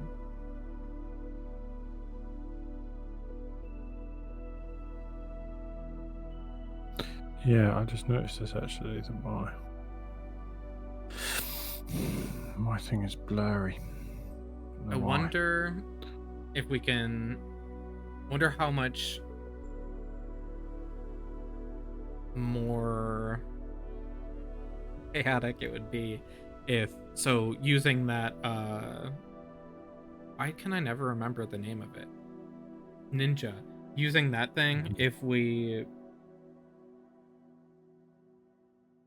Is there a way to have it where, like, one of your things, like, so, like, the current game version, like, that's its own source, and then also there's another source for, like, the code, uh, like, text Yeah, editor? I wonder if that would be, like, if that would help, like, with legibility or clarity at all, or if it would just add more headache uh for everyone. that's probably all true. It probably will add a headache, but it might be worth it. Yeah, I think it's definitely worth trying. It is Ghost Kid, yeah. It is wider on the original one. Uh and I changed it for a few reasons. I maybe it was a bad choice. Maybe I will go back and change it. But I'm trying to like preemptively accommodate for all of the additional elements that we're going to have potentially on the cards at any given time. So anything like additional status modifiers or different like condition effects that cards might have, and without having all of these things like very distinctly planned out. um Not, we don't have the answers immediately for uh like, oh, what elements all need to be on a card at any given time. So trying to, again, like, kind of plan ahead for, like, wanting to leave enough negative space that it doesn't get very quickly over cluttered and just becomes miserable to look at. um but uh yeah, still wanting to have like an interesting, very immersive design uh to our just base cards. um but also wanting, I'm not again. saying you want to. I'm not saying you want to mess with OBS in the middle of a stream. That's Ooh, wait, madness. did It you? looks like it looks like it's outputting higher resolution now, but it still looks blurry on your output. Interesting. Why would that be? So I think when it's been pulled in, you might just want to re-pull it in, or maybe there's an option in OBS that tells you what resolution you're pulling it in at. Yeah, let's. Anyway, I doubled the resolution, and when I open the stream on its Nice. own, at just my feed, it looks good. On Okay, Twitch, cool. it looks blurry. Let's. Oh.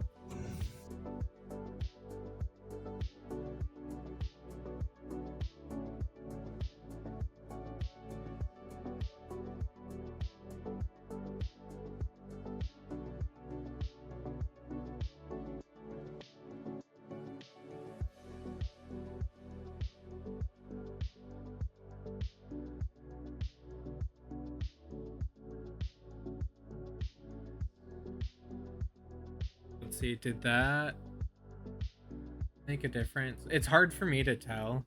Man. I did like a refresh option of the source, but let me know if that did anything noticeable or if it worked. If not, we can potentially just grab that link again and throw it in, and it hopefully shouldn't cause too many issues. I wouldn't imagine. Nice. I will check if it ever updates. That is interesting. Ghost Kid, that having a thinner top kind of makes it look a little. I like that. Okay. Yeah, I can absolutely change that. But instead, especially for the top, I think we can kind of make it a little bit chunkier. I have this entirely like self-inflicted whatever, that going with a more square kind of like what like shorter, stockier type orientation, I I don't know why. I don't want it to look like a piece of bread. Uh like even if it is like, you know, colored to be stone or whatever, I feel like there's more potential for it to be like, what am I looking at? Or like, what is this? Yeah, that's true. Could be.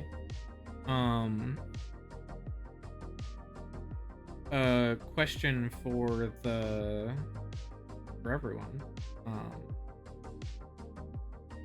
Please. Okay.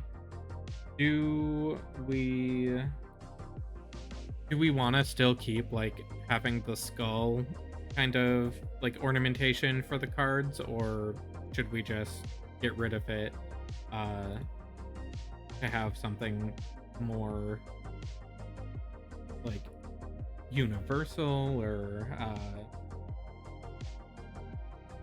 whatever? I don't know.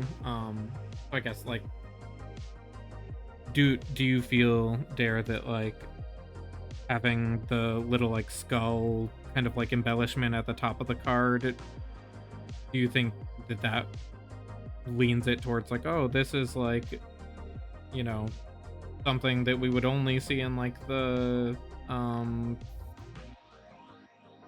graveyard or like the skeleton dungeon or whatever, or does it really I think it looks cool. matter? I think on that reason to keep it.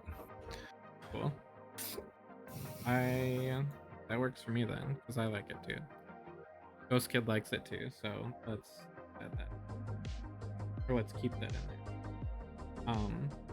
I had originally just done it on like separated it out to be its own layer and its own group, just in case, but since we're redrawing it anyway, I'm just gonna draw it.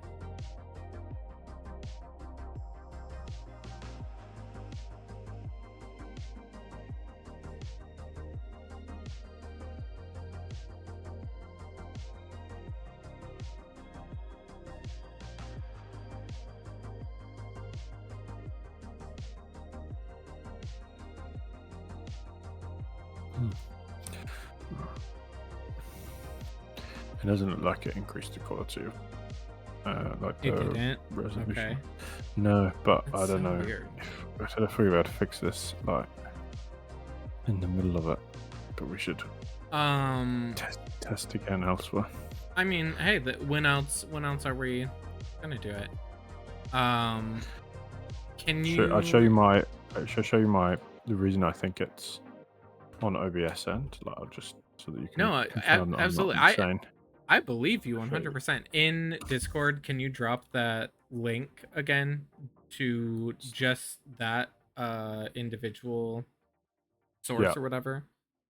Okay, that's what is I that just did. Yeah, and perfect? actually, if you open that in your browser and then just like wait on it for a minute or two, you'll see that the quality ends up quite good. Oh yeah, Like quite readable. yeah. And then if you look in if you look in Twitch, it's It looks quite like garbage. yeah. Okay, No, I wouldn't say garbage, but let's change the this. the readability isn't ideal. Yeah, no, absolutely. I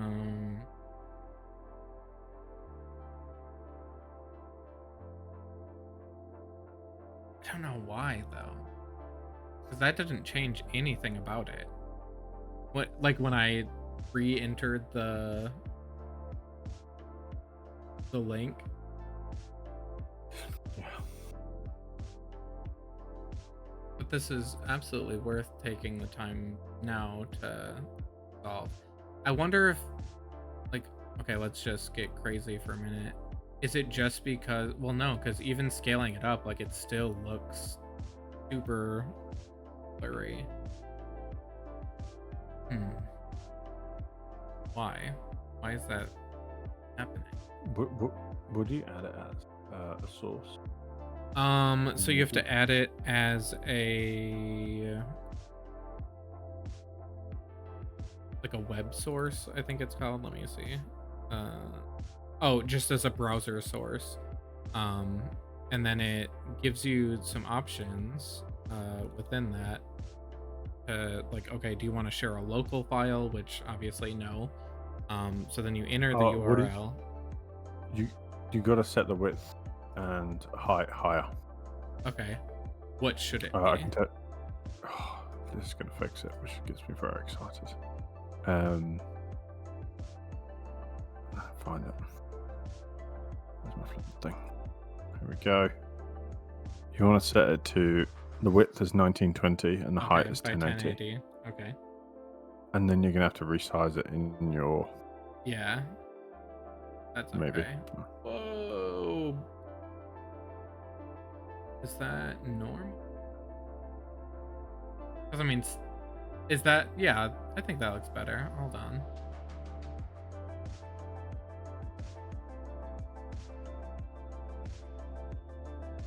God, the stream delay is killing me. Not being able to see it. Oh my god, I keep forgetting that you said that. That's fine. That's totally reasonable. We're not going to know until it hits the stream for this one. So. Yeah. Okay, chat. Let me know. 9 minutes later, kinda. I'll just sit put for a minute, and see if this fixes anything. I think it absolutely did. It looks a lot cleaner. Oh shit! Yeah, that's like fucking Yeah. night and day to before. Perfect. I just Wow. caught up. Thank you for catching that. Yeah, because now it actually looks like you can see what's going on. And you can actually read these things. Okay, let me lock that. Cool.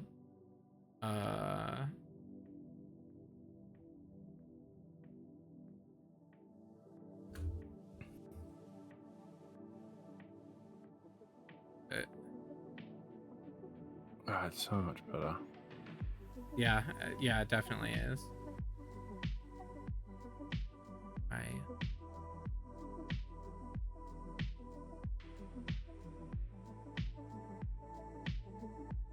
Sweet. Yeah, that's fine. Oh, it's good. Okay.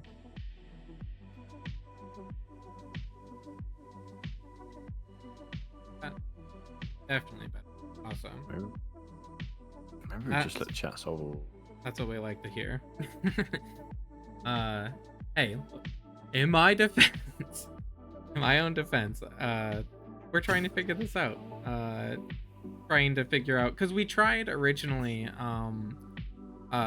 Twitch has like a streaming feature that's still in beta, but it's been out for over a year now. And we tried that, but then even within that had our fair share of issues, especially with trying to do dual screen captures. We could do, dual webcam, and that's, okay. Sure, but for this, doesn't really make sense. That we would just want that and not screen captures. So we ended up going a different route, and this is the situation we found ourselves in. Is we will collectively figure it out together. But also, that's kind of the fun part about joining a channel that's like fresh and new and uh, working out all the bugs, because you guys get to be a part of that. And isn't that fun? Yeah. One word for it. Okay. Dope. I know a hard problem. Okay. Is it a hard problem? I think so. What's going on? So you're in town, which is like the base. At the moment, there's 3 buildings: the bank, the blacksmith, and the armory. The bank is where you can see your materials, which isn't as important as the other 2 right now. The blacksmith is where you can craft new cards, and then there's the armory, which I think is going to be where you look at your collection and you can build a deck, or you can change a deck. I'm not sure if the blacksmith and the armory. I don't know if you should go somewhere separate to craft cards and create decks, or if that should be in the same place. That's what I'm torn between, and I'm not sure if armory is the right place for like, I'm going to build a deck. Anyway, I realized that the thing missing in the core loop was that could be all handled in blacksmith. Like, I'm going here to like the craftsperson, the craftsman, like this blacksmith who will help me make new cards and then also manage them too. Like, I think that feels like it should be one place.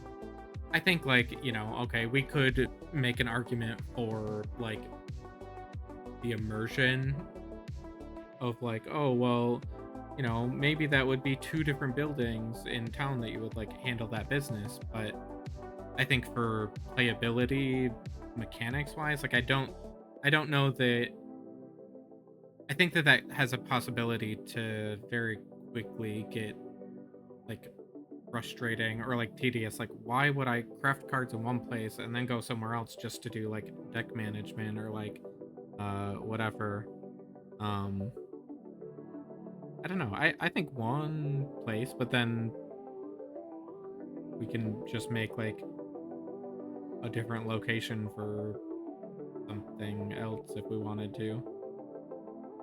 If we're like, if there's like a set, like, oh, it would be cool if we had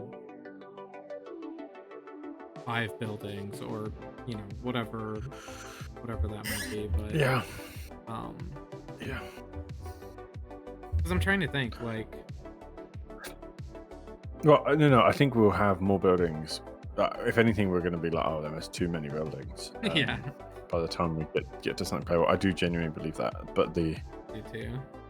My thoughts is more around like information overload. Like if we have a look at a relatively complicated card. Like Divine Blade.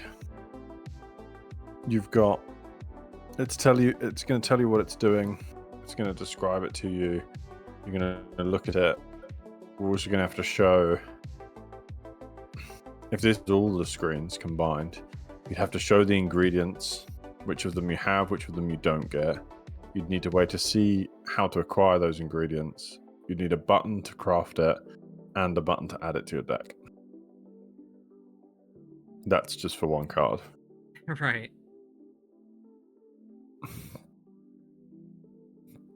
Is that too much? It's probably fine.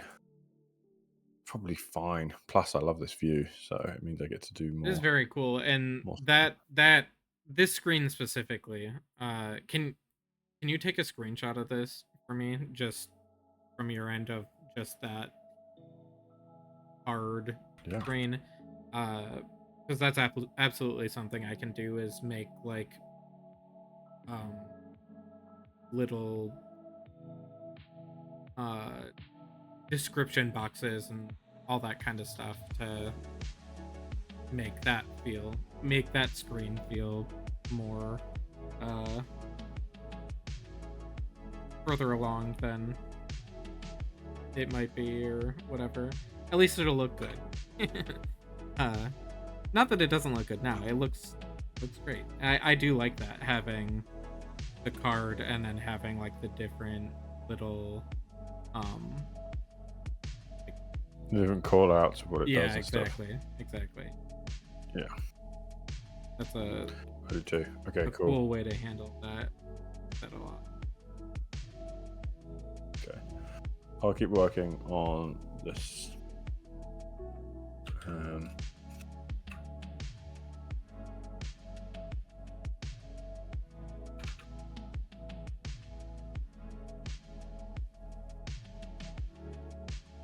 I'll make this have a materials box as well.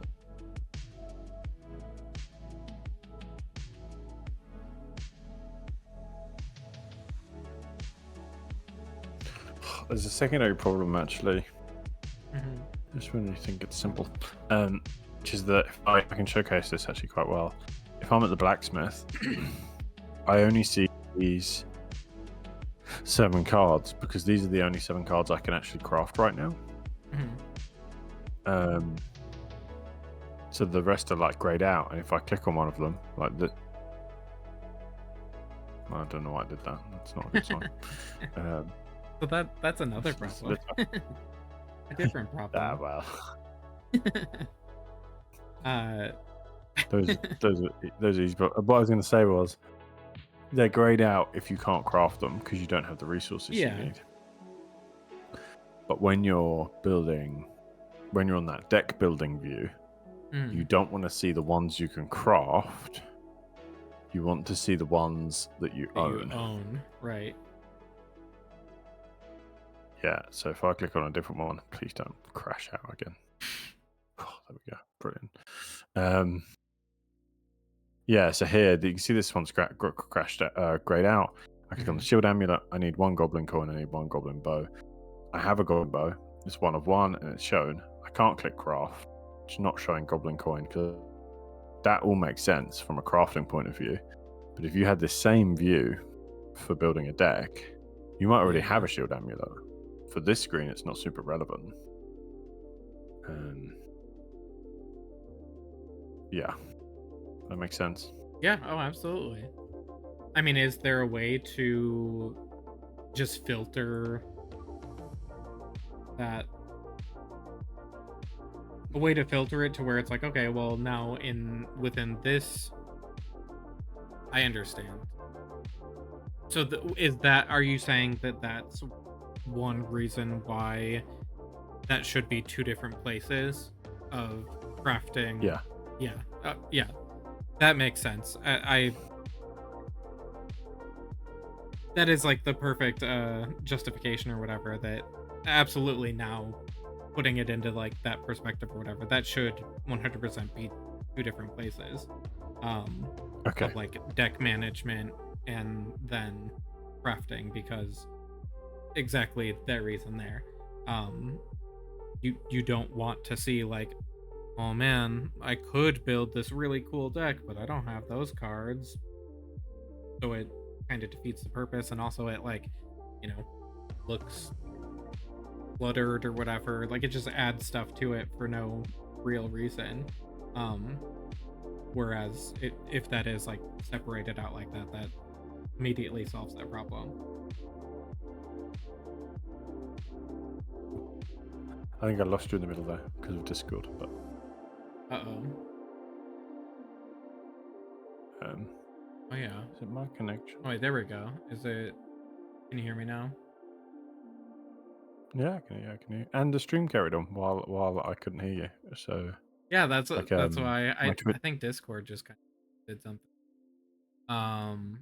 Just Discording. Okay. Brydog, what's going on? Welcome to the stream. They said I joined late. Would you ever want more than one of one card? So is there, like Yeah, in you would. Magic or something, if you're like, oh, this card works great, but it's like a good minion card or something like that. But then is that something you had been thinking about considering where, you could have duplicates of a card, or do we want it kind of again referring to things that we are inspired by and whatever, like, you can't really have duplicates in Snap. It's just you have that one card and it's like a single, not single use, but like a one, you only have one of that in each deck. Yeah, yeah. I've currently assumed that you can have multiple versions of one card, Okay.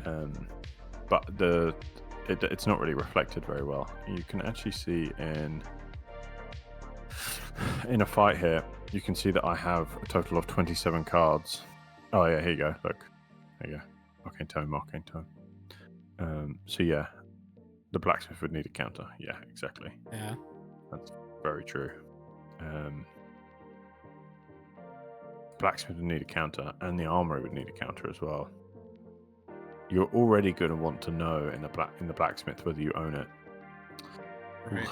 Yeah, because you don't. Well, like, let's look at this screen, right? I'm on the blacksmith now, and this is my real deck, and I can craft these cards, and I'm like, oh, I'm really fancy crafting a new card. I can craft a ring or a coin. Both of them cost 1 goblin bone. There's a chance that I've got loads of rings but no coins, or the opposite. You definitely want to see that, otherwise you'd have crafted the wrong thing. I might just add that actually now. I might just add that to the. I did this before, and then undid it because it was a little bit ugly. Reread.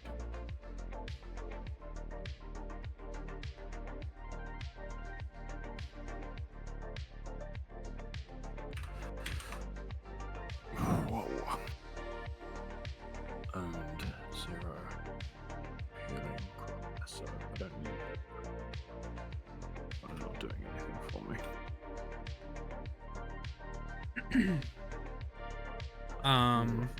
Yeah, for anyone that's just hopping in, spam these in chat. Feel free to go follow us everywhere else. Why not? You're already here. It's just a click away. But we're gonna be posting stuff, we're trying to document as much of this as we can. Again, we tried to do a simulcast of going live on Twitch and YouTube at the beginning of our stream for today, and it was not great. We had a bunch of technical stuff we ran into almost immediately, so we might try again, or like we did last week, we might just stick to when we'll go live on Twitch first. Every Wednesday around the same time, we're going to be doing this, our SoulSplit stream where it's both of us. And then the next day, I ended up uploading it to YouTube just in case anyone wanted to look at it, or if we want to ever go back and reference anything later on. I think it could be a cool way to document what we got going on. But yeah, all of these accounts are new and still growing and all that fun stuff. So if this is cool and interesting and something you're into, and you want to see this come together from start to finish kind of thing, that's what we're gonna be doing. I'll probably be doing a lot more solo streams, like solo art streams on here during the daytime. But again, every Wednesday we're going to be doing our co-streams like this. So I think that's going to be the fun part. But at least it has been triple for me so stream far. if you include Scully. Yeah, exactly. Oh wait, we actually So, we can I can hear. switch over to our Scully cam here. Oh, there he is. Yeah, get him in. What? Yeah, he's my art director. My partner just got home from work a little bit ago, so he's super excited and always wants to be a part of the stream. As he should be. Yeah, exactly.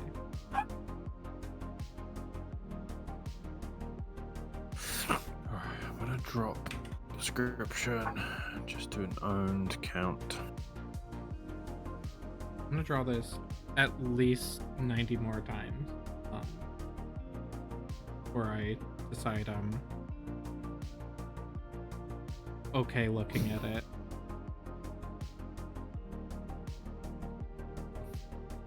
It's annoying the stream is behind, but now I get to enjoy Scully all over. Oh yeah. Yeah. One eternity later. It is behind. I don't know why. I think that Last know, time we did this, the delay was like 3 seconds. Yeah. And it was fantastic. And that's how 'cause I just- have it was set up. irrelevant. Like it should be like barely any. And I do think it is, who knows, because I was streaming before this, that it might be mad at me and like just over it for the night. But maybe it's, you know, that I tried to stream to too many places and it also got mad at me. I have no idea. Who knows? Like I said that last week too, and that'll be a reoccurring theme, is just that we need a Scully emote. We can't have, wait, can we even have any emotes yet? Because we already have one. I already have that locked and loaded. It's the same little icon from our Scully cam, the little Scully down in the corner there.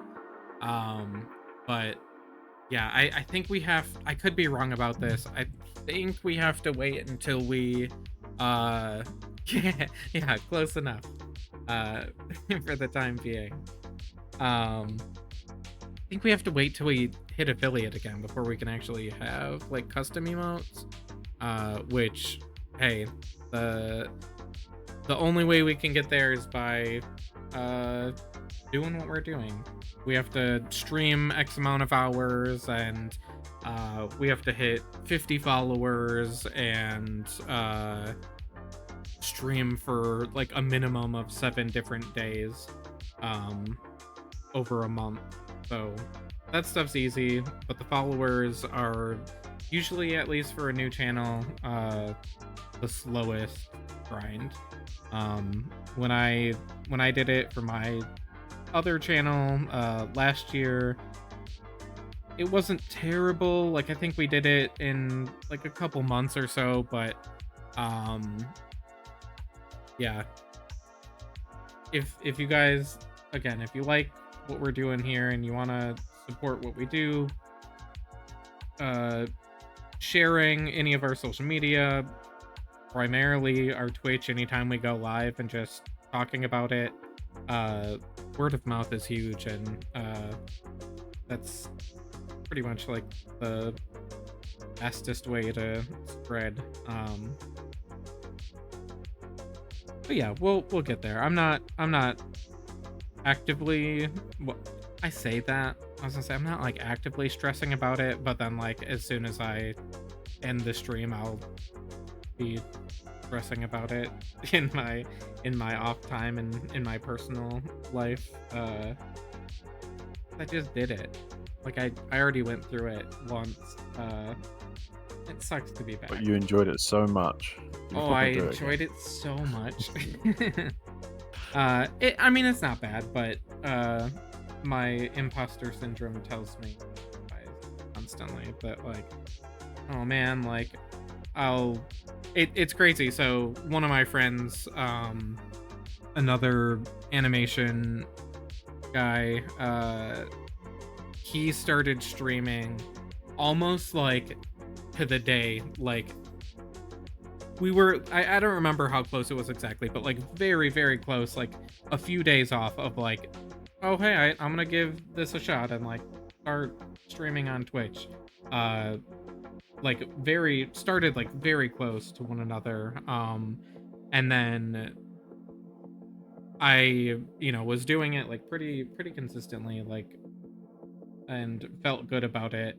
And then, like I said the other day, it's like one of those things where it's like, and then I stop doing it, and then I get so in my head about it, like I can never do it again because no one will show up, and like I spent so much time, like whatever. When realistically, okay, it's not that serious. I know that, but again, like my inner monologue will be like, oh, I've been away too long or whatever. Like it's not really worth it. Like if I go live, no one will show up or whatever. And okay, who cares?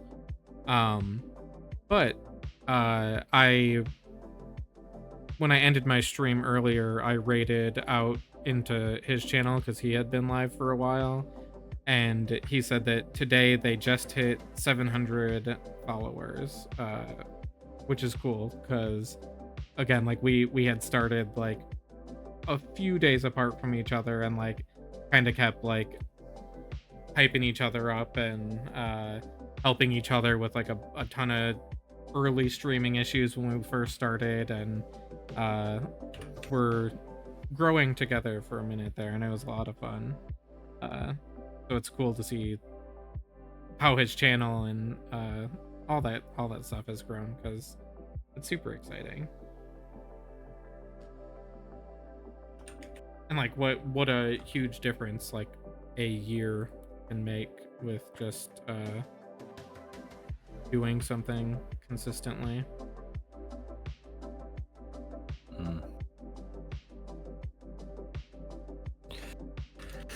Yeah, definitely. That's what all the advice is, though, right? If you want to grow it, you just got to be like that's clockwork. Yep, exactly. Like that is legit, like the biggest part of it is just stick to a schedule, have a schedule, and be consistent.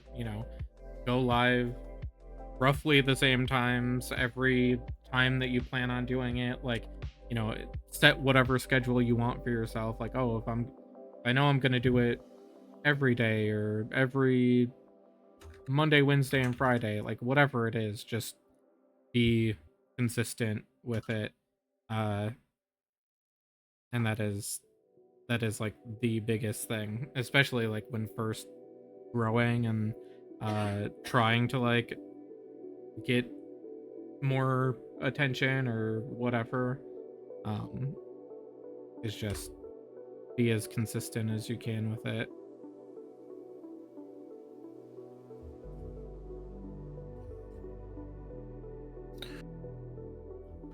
Yeah. Which isn't, in theory, isn't hard to do. Again, it's I know entirely like my own whatever I got going on, and like that was why I had stopped streaming last time. Was I got like a contract again to start working on a new show, and like you can't stream that stuff because it's all under NDA, and like that's a huge part of it, because it's like, oh well, do I adjust the stream schedule, or do I just stop? Like what do I have left in me, kind of thing, like at the end of the workday or whatever it might be. And I know like for the first little bit, when I started on that show, I had like, oh well, I'll just start doing like gaming streams like on the weekends or whatever, and like I'll keep up doing it that way for a little bit, and that didn't really last very long before I was just like, this is taking everything out of me. And then by the time it's like, oh, I rolled off this show and, could start streaming again, that's when I'm like, oh man, like I've been away for so long already. Like, do I even want to keep doing it? Do I want to go back to it? Is it worth going back? And then just questioning every thought I've ever had about everything until something new and exciting pops up.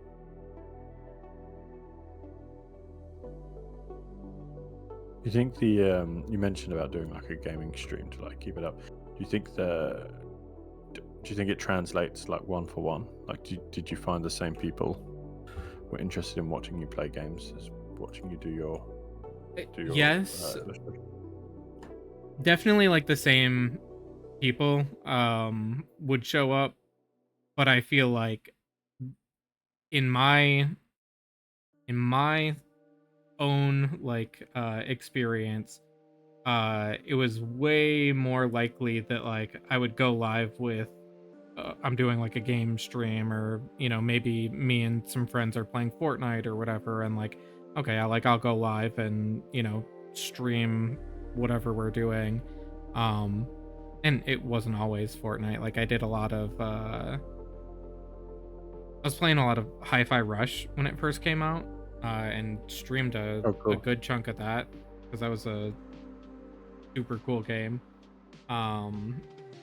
But just like hopping around, like being definitely like a variety streamer at that point or whatever, where like if you spend so much whatever kind of like branding as like, oh, this is like an art account, and like come hang out, and I'm gonna be like I would kind of like just branch into like tutorials and stuff like that, like, hey, here's this piece I'm working on, and now let me kind of like deep dive on like why I do this way, or like this is a way to do something, like just talking about like my process and my workflow. And then like it's like, oh wait, sometimes it's that, and like that's why some people will follow, and then like they tune in next time and it's like, oh, but wait, now you're playing games and like whatever. Where I feel like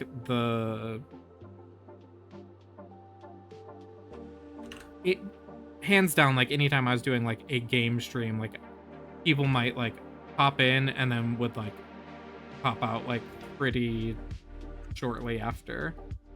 Whereas like, oh, if I'm just like hanging out during the day and I'm working on something, and someone else might be working, or have it on while they're also working on something or whatever, it's a very different vibe than like to do like a co-working type stream, versus like, oh, now I'm yelling about this 9-year-old that shot me with whatever in Fortnite. It can. I'm glad your experience in Fortnite was the same as mine. Oh yeah, without question. I think that is just like the default. Oh, that's Fortnite experience. To be expected. Dang, Ghost Kid, that definitely means a lot. And I really do appreciate that, because it's fun. It can be very fun when it's one of those things where like when it's good, and when you have like an active community and like people are like like participating sounds weird, but like when people are like active in chat, like it's so much easier to like feed off of that energy and like those conversations, and it definitely feels like just more organic, and like you're just hanging out and you're talking to people and whatever, versus like you go live and there's like one viewer there, or there's no viewers there, and it's like, okay, well, I'm not gonna like just sit here and talk to myself and feel like I'm going insane, just like I'm sitting in my office alone just trying to fill um trying to fill the blank space with like anything.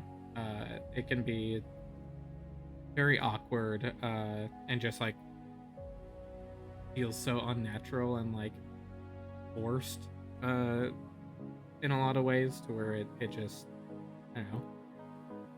I feel like it's easy to pick up on that energy, even as like, someone like, oh hey, I like to watch this channel, or like I like to hang out and see what's going on, or whatever. Uh, and then you like show up and you're like, oh, this person's just doing whatever. And again, this is me rambling and like just uh trauma dumping more than anything. Um, like it is so aspirational for me to like see these like huge other like streamers and like content creators and whatever that I follow and that I'm like into their stuff, and like I'll go, hop in to see what they're doing or see what they're working on, and like they'll just be so locked in. Like they'll have, music playing in the background, and they're doing whatever it is that they're doing, and like in these like massive communities where it's like, okay, like they don't even have to be doing anything, they just hit go live and there's already like 1,000 people there, and it's like, you really can just do whatever you want. like like they don't have to engage or whatever at all, and like they might just be chilling, or like I said, like super locked into whatever they're working on, or whatever they got going on, and chat will be like the most hype chat you've ever seen, and then like they'll get done doing what they're doing, and then they just like end the stream. Like zero engagement, zero whatever, and like they don't have to worry about it. They can just hit go live, and like the views and like the chat just has this like very like organic life of its own that it kind of takes on. And again, I think that from me, like, oh, small small streamer, small whatever, like I don't have any kind of following really, like on any platform, and for the most part I don't care. But it's one of those things where it's like, man, that would be nice, like to, without fail, without whatever, you can just go live and have like no expectations or whatever, and it just again, like it's gonna happen no matter what kind of thing, and that's cool. I think that that's, again, like obviously these are accounts and stuff that have like built to this over years and years, but it is very easy for me to be like, why is it not like this instantly? Yeah. Yeah, you tried streaming for a few times and absolutely get it. Yeah, it does take a lot of energy. Exactly, like even if no one's there, like it's so easy to just like overthink everything, like every part of it, because again, for me specifically, like when no one is there, or like when you're first like on that early new channel grind kind of thing, it's like there's nothing here, like no one's here to like engage and talk with, and again, like kind of have that like natural uh flow to things, to where like um it how do you not just sit there and like overthink everything, when it's like, oh yeah, it's just me chilling, uh trying to make this exciting or entertaining or whatever it might be. um when it's just you sitting in a room doing whatever you're doing. uh where for me, again, like I feel like no, go ahead. I was going to say, I feel like it's such a. We were talking about this earlier. I feel like it's such a cycle as well, right? Because you're not. You feel silly talking to the empty room. Yep. If occasionally someone does pop in, if you're not talking, if you're not like Yep. reasonably engaging, they're going to leave. They're gonna leave. And then, so as a result, you end up talking to yourself, and then it's Yep. almost like, you almost feel like a mad person. You're just kind of just sat there talking away, knowing no one's there. Like to start with, And that's the thing about it too, is like, you know, these numbers are like what we see on, like, you know, the back end or whatever, if you haven't streamed before, or if, you know, maybe even if you have, like, it's delayed. Everything is delayed. So it might say like, oh hey, there's, you know, a handful of viewers or whatever, and by the time that we see that and can be like, oh hey, like, you know, if you're just popping in, this is what I'm working on, blah blah blah, whatever, by that time they could have already left. Like they could have already, you know, like channel surfed fast enough to pop in, see that you're just kind of chilling and doing whatever, and then bounced out. Right Dog says, I think a big thing is enjoying what you do too. Can't really be faked and translates quite naturally into entertainment value. Yeah, exactly. Like, I think that is, I absolutely agree with that. And like we were just saying too, like for me, like, okay, if I'm just drawing or whatever, like, yeah, I'll have music on and whatever, but like if I'm just here working on something and it's still like in those early stages or whatever, and might still be trying to grow, or again, like might be like promoting a new channel or whatever it might be, like it's very easy to just like, okay, I'm locked in, I'm doing what I'm doing, and if people show up, cool. If not, cool. But especially when it's like, oh, I have to, in theory, like, I go live and even to an empty room, I have to like do something, or like, you know, create this dialogue or engagement, and like just in case like someone, or for the opportunity when someone finally like clicks in to be like, what is this sounds kind of cool, it's not just like just some random white guy sitting here like not talking, or talking to myself. 'Cause who wants to watch that? I don't want to watch that.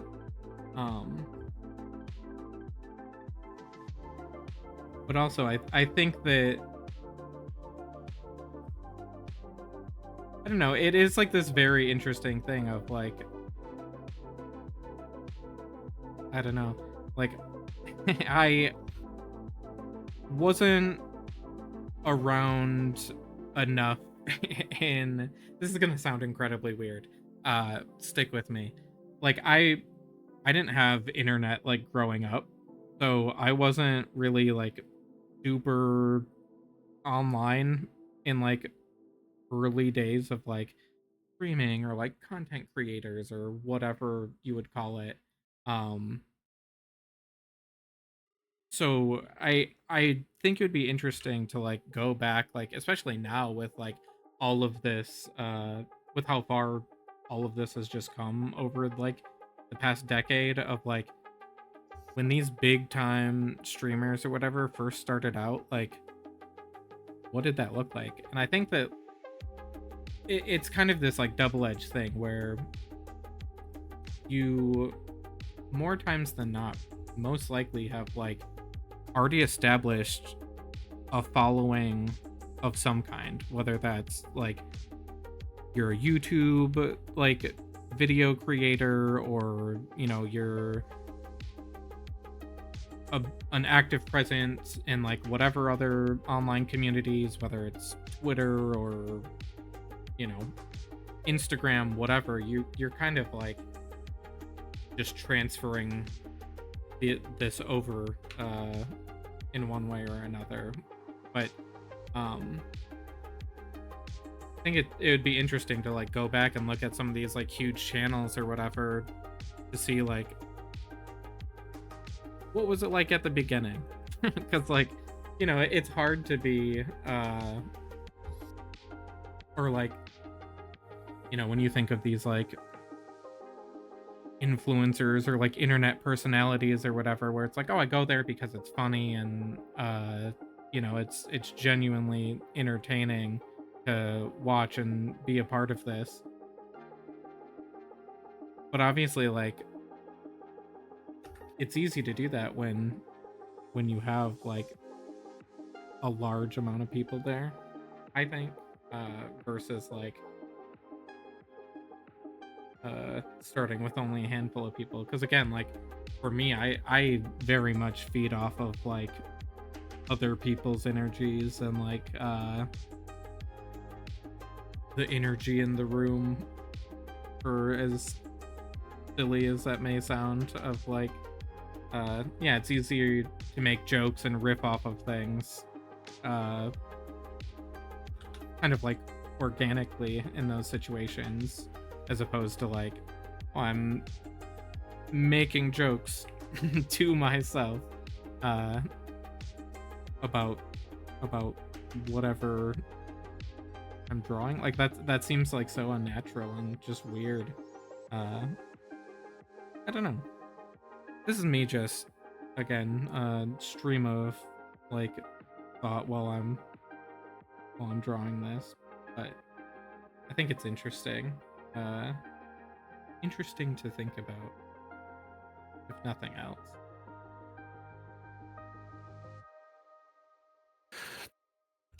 Yeah, there's you can actually do it. I've seen a few links before to like give the example of YouTubers where it's like their first few videos where they had no audience and they didn't know what they were doing, and and they were kind of talking into the void.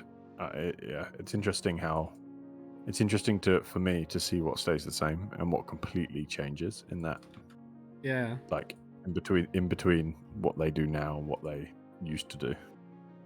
Yeah, definitely. And I mean, so much of that, like, yeah, that's a good point. Like, at the end of the day, it's still going to be like the same person, you know, doing whatever it is, but just kind of that, like, again, that like natural, organic kind of shape that things just tend to take when you have like that outside engagement or you know, criticism or critique or, you know, whatever it might be. It is interesting.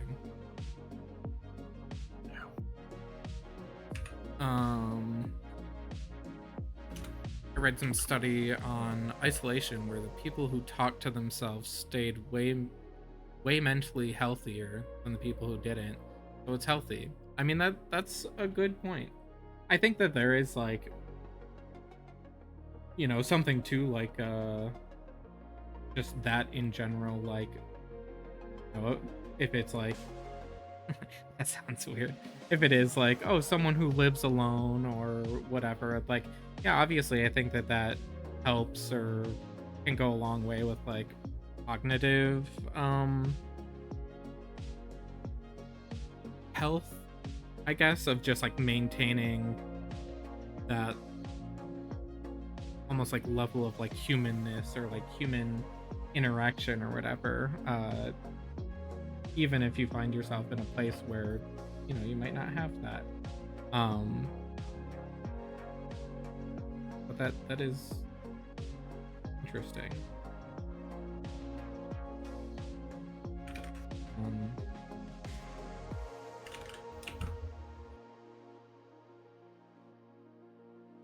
So I changed this design up a little bit, where in the original I had it where we're seeing it kind of from this like side, but also like a from the bottom up slightly angle, where our depth comes on the side plane, and then we see this little inside ledge on the top, and then on the one side. And then kind of that same logic for the plate where, we're seeing the side of it, and since we're looking up at it, we're seeing a little bit at the bottom. But again, wanting to be intentional about remembering this is intended to be a card. Like, this isn't, like, I don't want it to be something that, like, the card itself takes up too much screen area. Specifically, again, knowing that one of our big goals for this is for it to launch like on mobile, or to be released on mobile. So keeping in mind, like, I want something that is visually interesting and unique, but also, isn't just like visually heavy or like overdoing it. Again, because we want there's going to be a lot of other things going on this any given time. I switched this a little bit. Why, I don't know. I did it, and now I'm second guessing if it was a good decision to. I'm keeping the depth a little bit on the one side. We had talked about this a little while ago, but I did intentionally make it a little bit thinner. Again, that's my thinking behind it, because I don't want it to be that these cards are just absolutely massive and taking up so much space that it doesn't work. That it starts working against us rather than in our favor. So wanting to lighten it up, make it a little bit thinner, a little bit, not as heavy.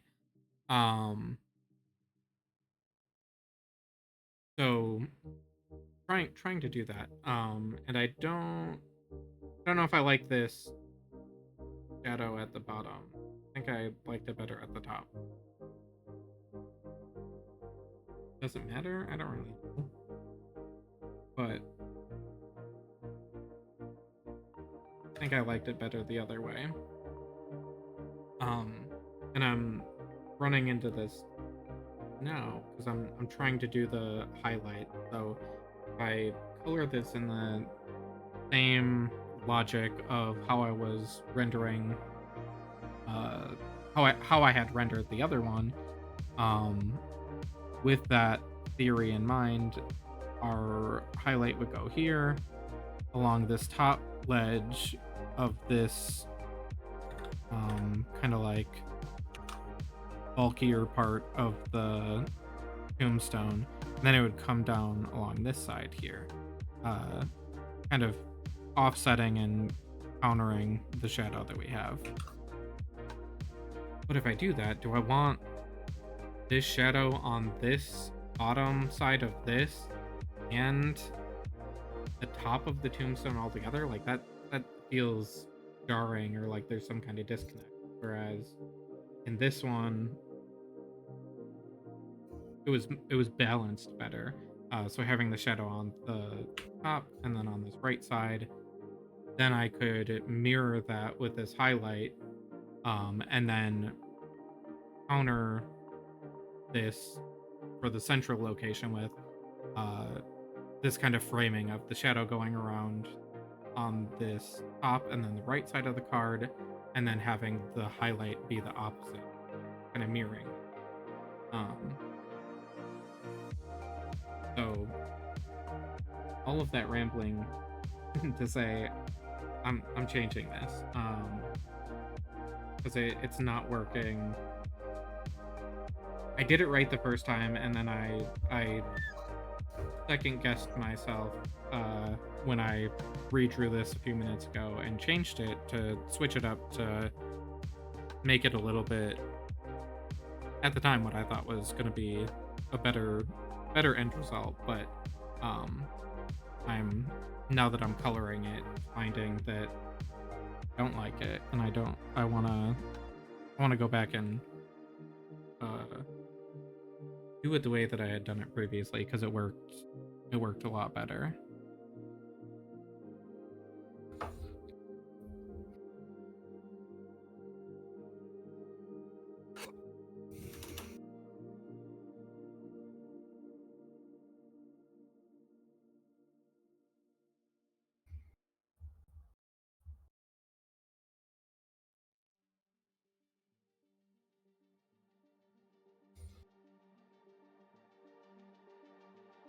There. So, I don't know, it's a simple fix and takes no time at all to, take the time now to go back and redo it. And I think it'll be I think it's the right call from whatever perspective.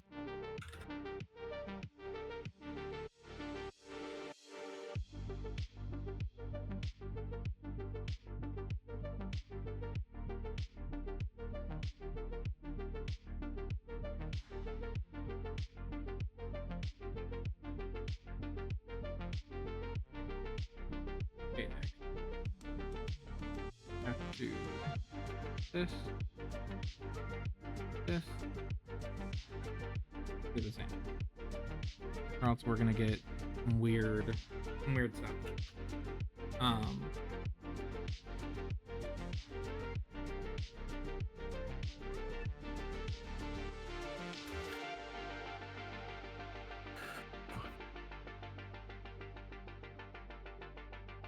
No, that's our highlight color. There we go.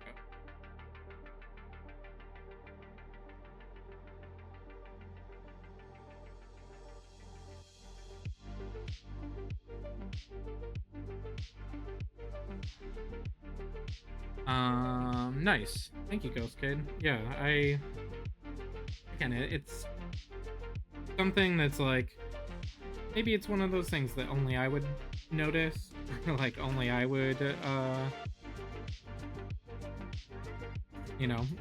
be the only one to be like, oh man, that's not working. That should be, I should have done that differently. But, I'd rather resolve it now instead of being like, yeah, whatever, it's good enough, and then later on, after I'm already moved on to like a bunch of other problems, it'd be a lot more annoying to worry about it then, I think.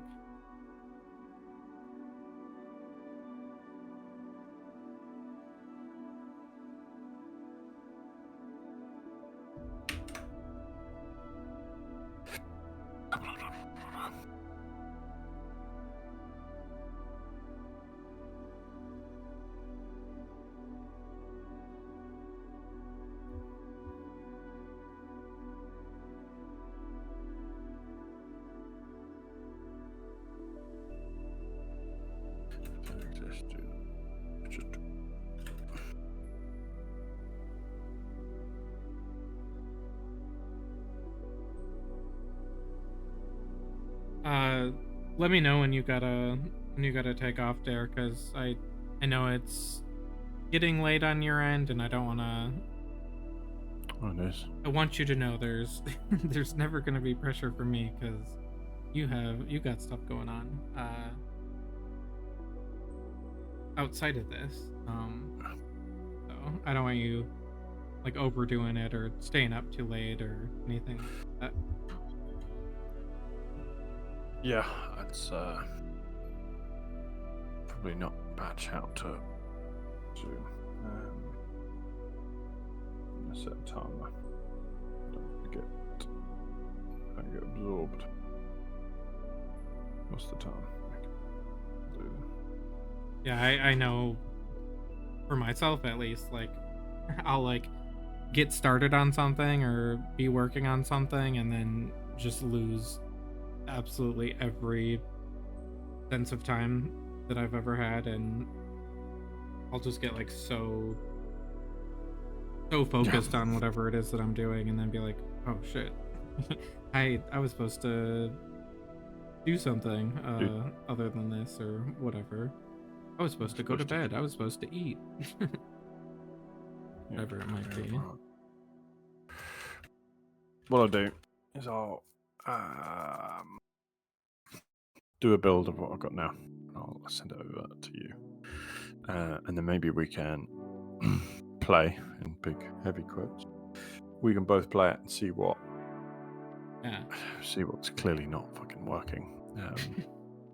We're not there yet, but I'm hoping if we keep doing this, eventually we'll be there. And we'll know. And the suggestions will be like, it'll go from this isn't working and it's broken to hopefully a few weeks from now, this card's too strong, or this dungeon's too hard, or I didn't have fun against this enemy. Right. Right now, I'm fully expecting, it's broke as hell. And I mean, that's to be expected. I would be. I don't know how it wouldn't be. When we're kind of, slowly building up everything all at once. Again, on from my point of view, it is mind-blowing just seeing like any of this kind of like fall into place as quickly as it has. So I think it's crazy that there's even like a version that can be, again, like opened and looked at and go for that whatever. It's like midnight there.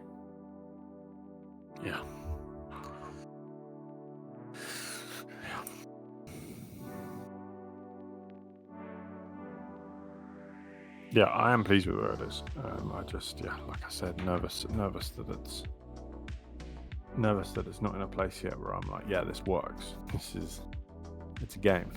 I mean, still suspending disbelief and saying it will be.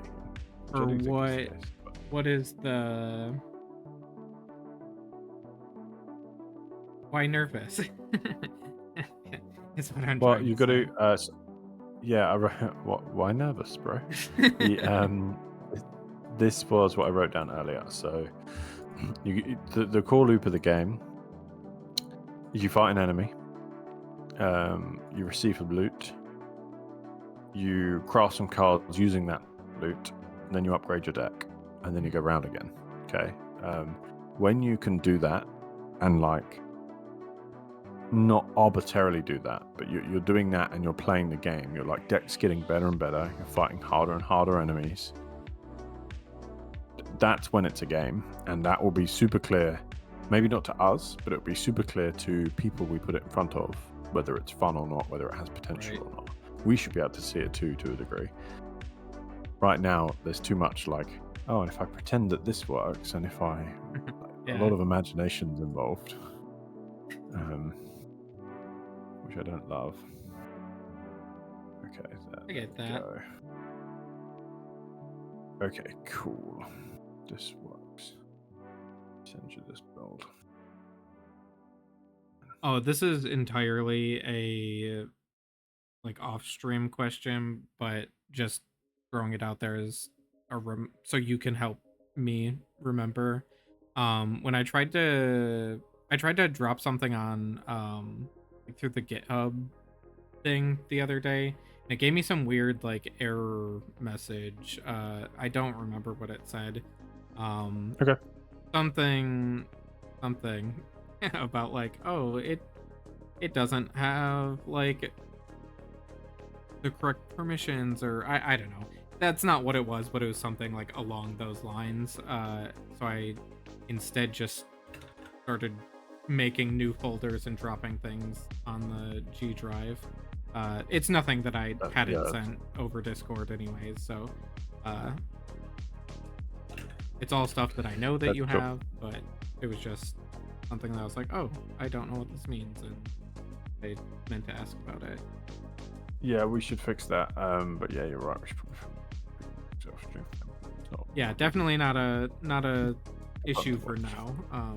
Just while I have you here before I forget again, because I immediately will forget about it.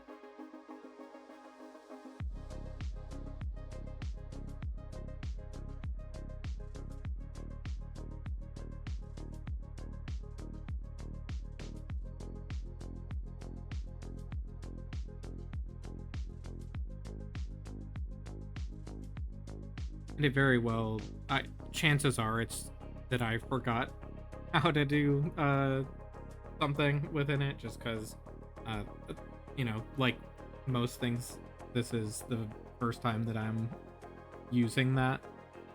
So I'm sure it Yeah, is that's just cool. like an incredibly easy thing.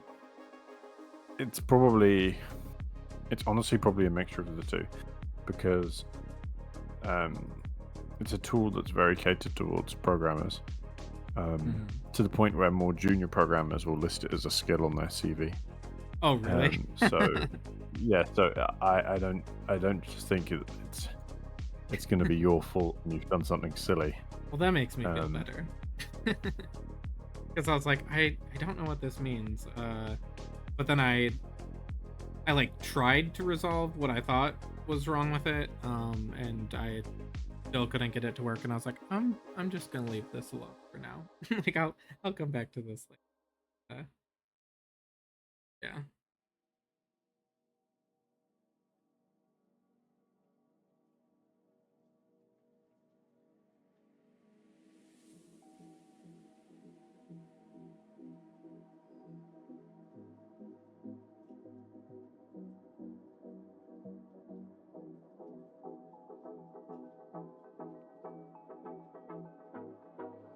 Yep. why is my oh god, so much time is spent just trying to upload this flipping file. My cancel that one. My Google Drive just got full, so I had to clear some space, and now it's complaining. Just log into the new one, if you need to upload anything. It's the I'm gonna do that same. next time. It's now working, but yeah, you're right. What a smart idea. Yeah, I'm instead using my Gmail, which is like exactly. yeah, Yeah. like 15 years old or something, and I it's was like, oh, worried you that that finally would reached happen, 10 gig. so that was like one of the main reasons. So I'm like, oh, if I just like set this up or whatever, then it can just be a shared whatever, and we just drop whatever we need into it. And Yeah, that's smart. obviously, please feel free to add whatever you want to that, like folders or whatever. That helps for your end of organizing and whatever. Or if how I've started to kind of like lay things out, if there's like a better or like more intuitive way or whatever, by all means, feel free to change it up, and I'll just kind of like roll with the punches from there. Um, Not that I added like a whole lot of anything. It was just like, again, some of the stuff that I know you already have, but wanting to Yeah. make sure it's all in the same place.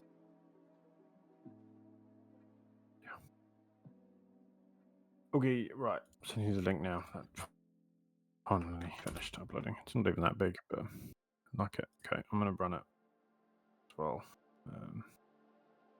Oh damn! I won't be able to see your screen, so you'll have to talk me through it vigorously. Oh man, I mean, Um, let's see. We can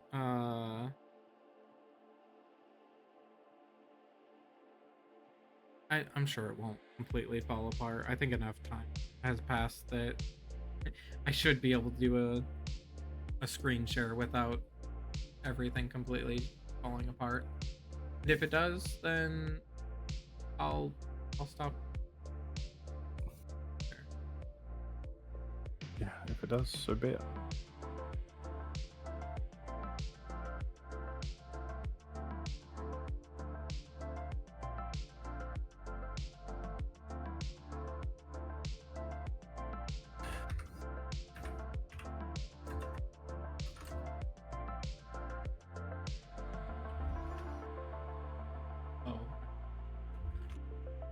One day, I don't know when, but one day I'll learn that I have to actually like extract the files before I can do anything with them. I Just have on switch my it. list. I have it on my list. Eventually, you'll install this, like, Yeah, and then it'll update. but And it'll that's not that actually hard work. to do. It's just some effort. And then I can just say, "Oh, pull the latest update," and that'll be all you do, and Yeah, we'll be happy. yeah. Um, but we're not Until there yet. then, So yeah, extract it. well, let me put this over here. It.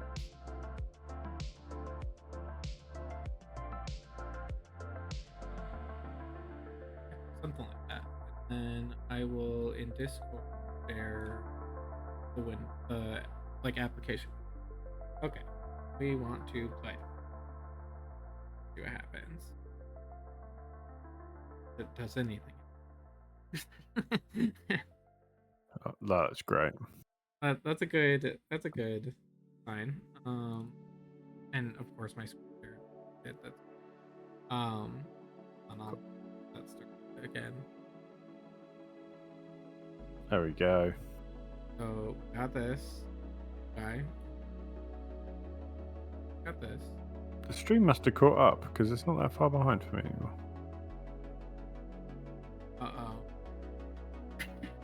I broke it. Yeah, same thing again. Am I doing something wrong? I can see a play button on your screen. Oh, when you click it, nothing happens. Yes.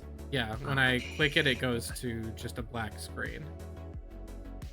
And nothing happens.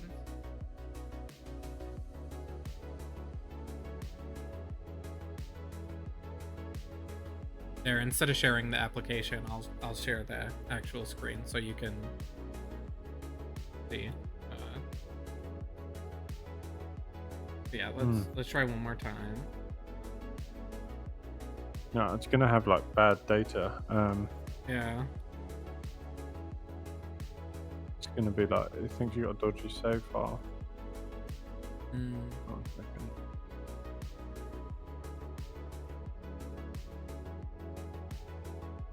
One second. No, you're good.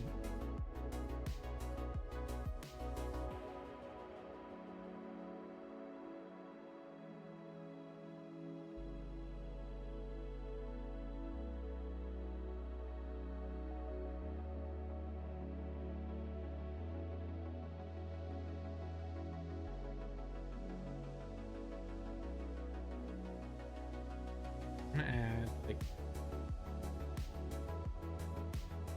a comment.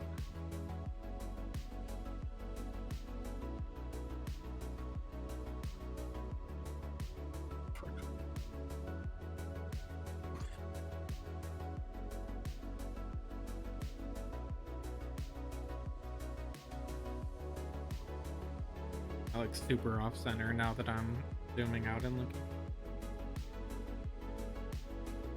This little guy. Oh, that's annoying. I'll worry about that later. I'll fix it, but not right. I was gonna do this.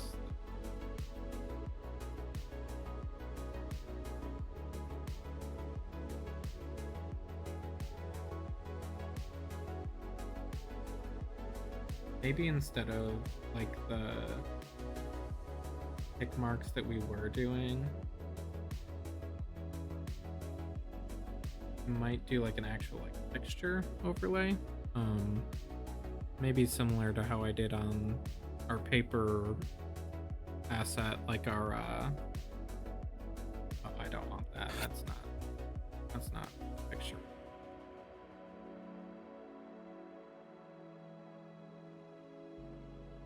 Like some kind of like painted texture instead of just like our little like marks or whatever. I do like those for things, but I think see. Maybe there's a cool. I don't really like that either.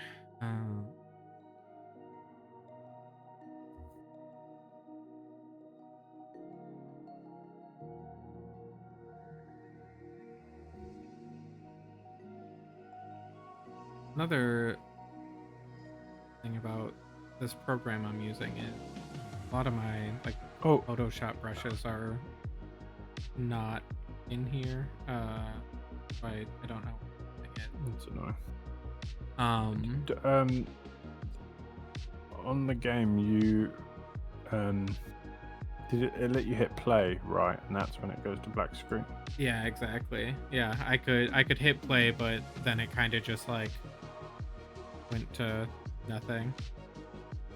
Like a watercolor brush. I don't want that dry look like.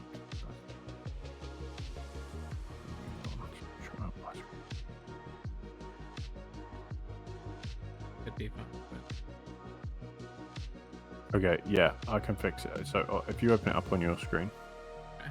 the game again, Yeah. and don't click play. Don't. No, of course. Why would you click Yeah. play?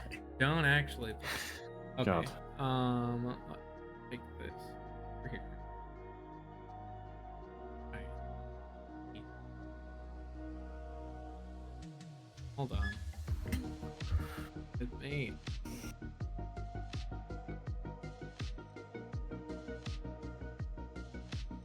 Whatever.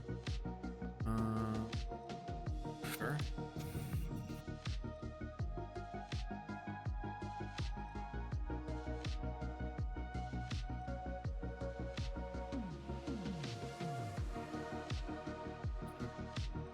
Open it up.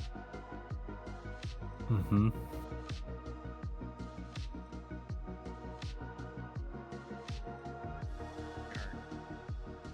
Okay, click dev menu. Okay. Ah, there Yeah, we go. and then clear data at the bottom. Okay. Yeah, so when I do a change to the save structure, we'll have to do this a lot. Anyway, Okay. after you've clicked clear data, you want to also click cards, Uh-oh. and you just want to, yeah, you want to select, this is the deck you're going to start with. So Okay. all the worst Okay. cards are at the Having bottom. You said the worst cards are on the bottom? Yeah, so if you had 3 clubs, 3 salves, 3 rings, 3 coins, you probably won't be able to win a fight, but in theory that's a full deck. Sure. So you just click it till the numbers come up, and you've got enough, about 12 cards. It doesn't really care, but about 12 cards. And it'll let you do whatever. I'm still toying in my head with what a starting deck would look like. Not awful. Interesting. But So not when good. you first click it, what does that mean? NAN? You can don't leave it on NAN. Click it again. That's a bug that I'm too lazy to fix. Yeah. Perfect. NAN stands for not a number. Because the that first time you click it, it says, "Oh, give me one of these," but it doesn't actually ask for one, so it breaks. Ah, nice. I like Anyway. it. Laziness, really. That's okay.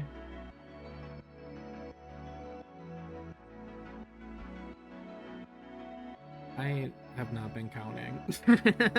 I have no idea how many cards I've actually picked. That's fine. Oh wait, you've they're probably got literally enough. right Yeah, there. I you've got see. enough. Oh. Okay, cool. Yeah, I it need- doesn't tell you how many of each though. So. Yeah. Okay. No, because you probably got duplicates, right? No, I haven't. Oh wait, I guess I do. Okay. Honestly, if you've got like 4 cards, it'll let you play anything. It Oh, shouldn't. nice. So wait, Um, from here, should I just be able to click like world or town? Exactly. So now you can play by clicking world or town, and if you reload the game now, it'll also work, I think. But you don't need to. So. So wait, you said I have to reload the game now? No, you don't have to. But if you Oh. did, it would. Did. It won't make you. You'll just hit play now, and it'll work. It won't make Okay. you jump through the hoops like it did last time. That was because your I your forgot you had said that. save last week. file was like an old It's fine. It's fine. I also forgot, which is why it took me 10 minutes to work out what had gone wrong. Are there one of these that you have been working on specifically? Goblin Cave, Crypt, or Haunted House? Or should they all these fights kind of work? These fights should all feel similar to what they did. They get harder as they get lower on that list.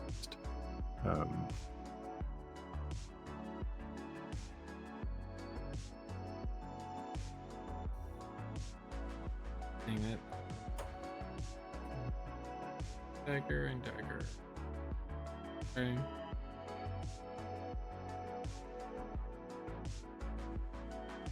You fighting Goblin? I don't remember. I don't remember Oh, that's fine. which one I clicked on. Do that. Actions. Uh-oh. I broke it. Yeah. I did. That looks There was okay. something that Looks I just ran into where I clicked something. I clicked something and then the like end turn option like grayed out, so it wasn't immediately available to be like, oh hey, okay, like now end your turn or whatever. yeah, that happens sometimes actually. I'm gonna write that down. Oh, enemy drop no loot. A dick. That's the worst feeling in the world. I'm actually writing that down because it's horrible. I'd actually rather they just dropped useless loot, right? Yeah. 'Cause- Yeah, or just I think instead of saying like enemy drop no loot, like it could be something like, and obviously that this can change entirely when we get to the point of like, oh, there's like a screen for that or like an actual graphic for that or whatever, where it's like, okay, if they're dead and they don't drop anything, you just see like, oh, that enemy dies, or there's like, an X mark over them or whatever it might be, to be like, okay, and good job, you finished that battle, now on to the next thing. So like on this screen, where it's like do event, like it could be like you finish the battle, he doesn't drop anything, it goes to a screen where we see like that enemy profile portrait with like he's dead or he's all beat up, or again it's like X'd out or something, like hey, you defeat this guy, and then underneath it could be like kind of like move forward or like advance to do this event or whatever it is. Does that make sense? Yeah. Or does that sound it does, yeah. I've actually got a question for you. I clicked past it, Yeah. but you'll remember it. It's fine. I think events I would like to add really soon, but I don't think they're part of the core loop. Should I take them out or just leave the do event button in? What do you think is better? Like say we can play this as a game in a few weeks. Leave it in, or we'll take it out, or what would you like to see as even just maybe we haven't gotten this far yet, and that's okay too. What are some possible things that you've kind of been thinking about for events? Like what would those events be? Yeah, so right now you're in the Goblin Cave, so it might be like you see some discarded floor on the ground. Okay. And your choice is you can either approach or you can move on, and it might result in an extra fight, it might result in some extra loot, it might result in you starting the next battle with the disadvantage or an advantage. So you might drop your sword as an example, and then so do I leave it in to remind us, or do I pull it out and we'll accept that it's not part of the core loop? I do like it a lot, though. I think that is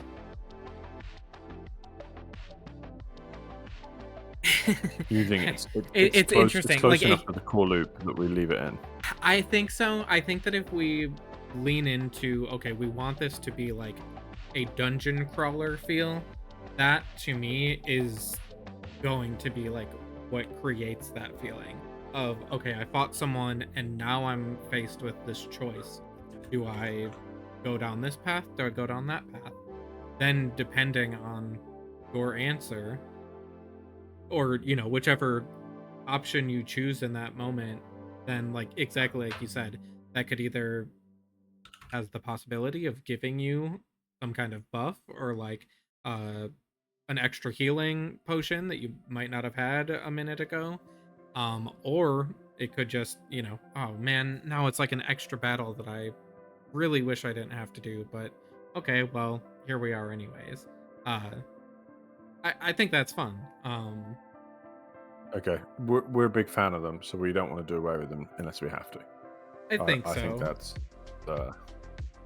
cool. I'm glad. That's probably about where my head's at as well. Okay. Okay, let's beat this guy up real quick. He only did 1 damage, so I don't need to heal anything. Yeah, he only did 1 again, so we'll... Nice. Aw, rotten meat. Heck yeah. Collect. Thank you. Do event. Fucking love. Oh, nice. The Ghost Kid boss.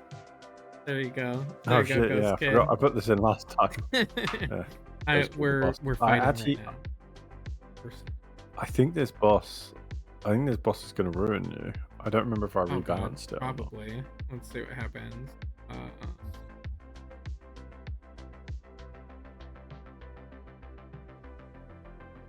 Okay.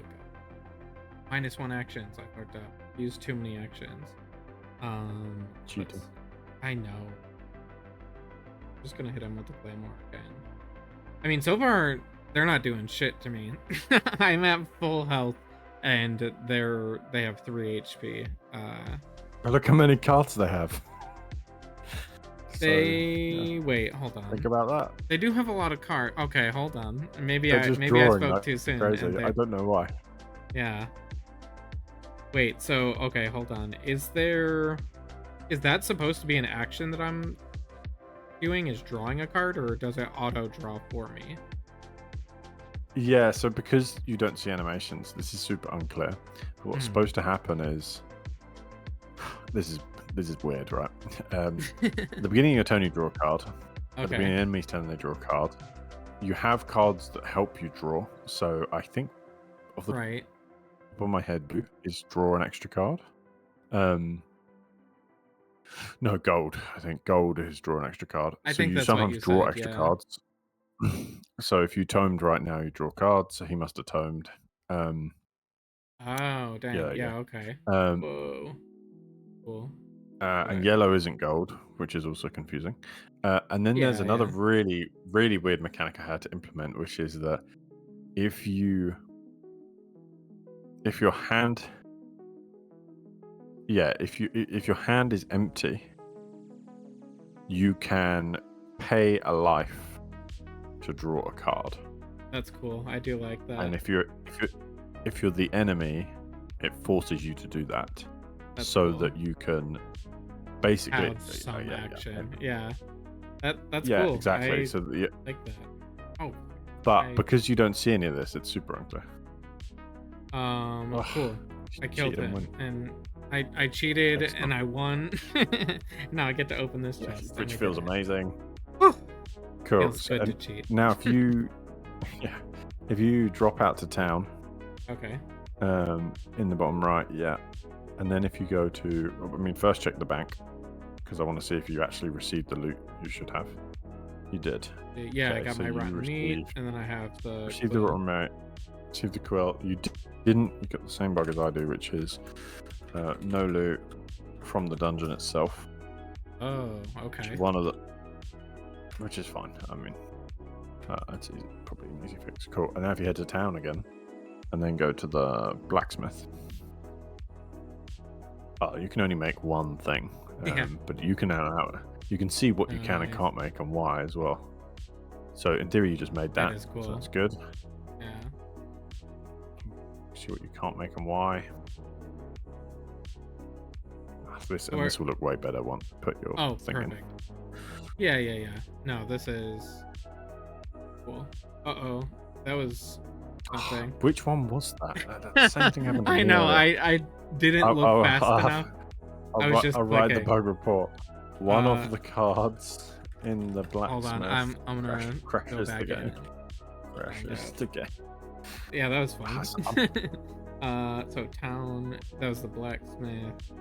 Oh man, I don't know how high up it was. I know what row, like, it's I think one it's that of one. Oh no. these. Oh wait, hold on. Oh, am I crazy? Is it this?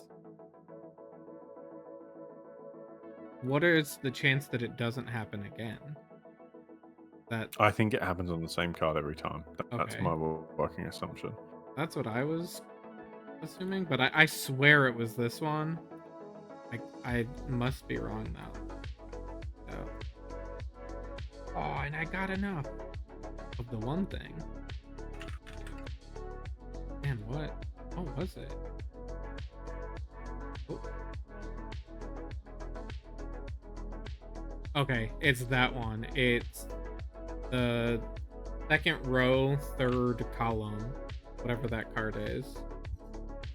Which I can tell you in like a few seconds. Back there.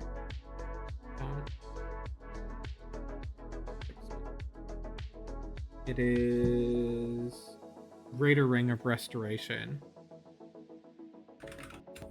I'm gonna check and make Great sure ring. none of the other ones do it.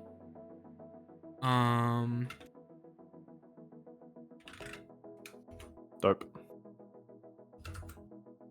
Yeah, no 3D animations. Kind of like, in a very loose sense, like a. It's almost like a D&D campaign, but like set up to be, or it might potentially play something like a visual novel, where when you come to the events, you'll have two choices of, there might be like some kind of card or something that says, okay, if you come to a fork in this tunnel, if you go left, or if you look left, you see, an extended dark hallway that leads off into the distance. To your right, you see, like, I don't know, a pile of rocks in the corner or something like that. And then you can, like, choose, like, okay, well, do I want to check underneath the pile of rocks, or do I want to just keep moving and go? Yeah, but it'll look a bit like this Ghost Kid with Red's planning technique, which is Google Slides, where you'll get almost like two options prompted at you, and there'll be like probably a cool background behind this, but there won't be your option, and then you'll just get the results of that. Sometimes an event might have a couple of those choices, but ultimately a dungeon is a series of fights and a series of random events, and the random events just look like this. Yeah. I mean, that's where we're at now. I mean, I think I don't know, I do like that idea a lot. And we kind of came up with that during last week's stream, I think. Yeah. And I think that could be fun. I think that's, I don't know, different and could like add a nice twist. And add like kind of like add to that like immersion and like role playing element that we're kind of trying to make here. And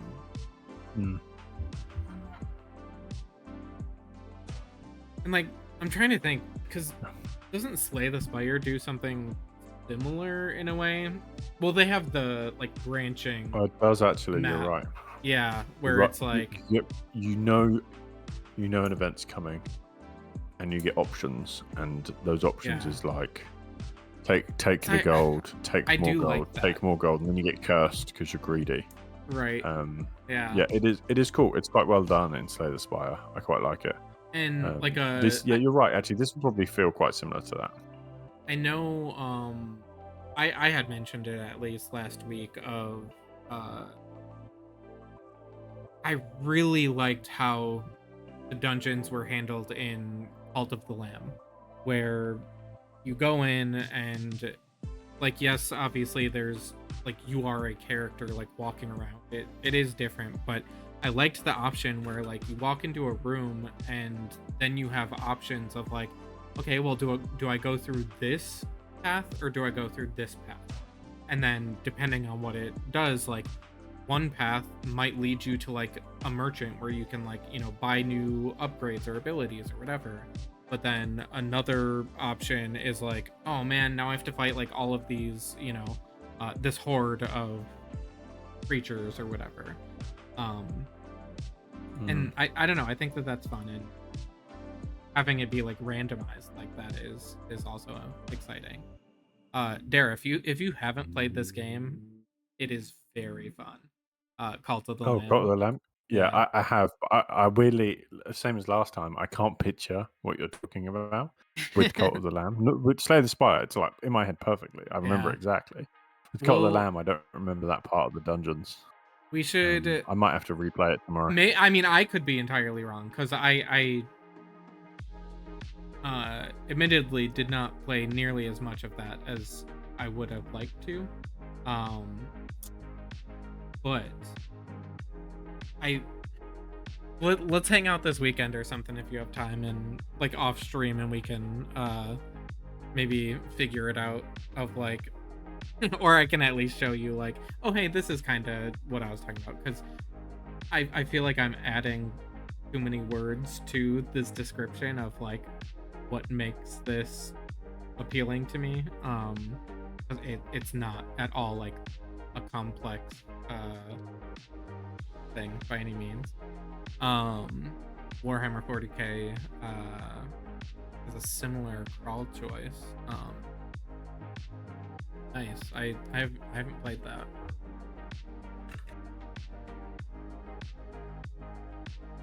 Another one too that had like a similar structure to this is oh man, it was one of the games that we kept going back and forth about early on. Forward. Forward has kind of like a similar mechanic where it's like, okay, now you're faced with like this branching narrative that like could benefit you, or it could kind of end up like taking more health or more resources away from you than you would ideally like. But yeah, I think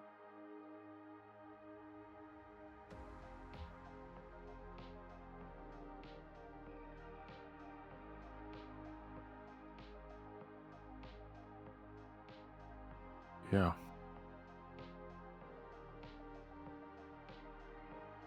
what is it? What's that game available on? The Warhammer one? Is it like a mobile It's game, definitely or on is it? Steam. Yeah. Okay, it's definitely on PC. I don't know. Actually, should probably check if I have it. Actually, Rydog. I think I might have it through your library. I have to see. Oh wait, are you guys do. friends?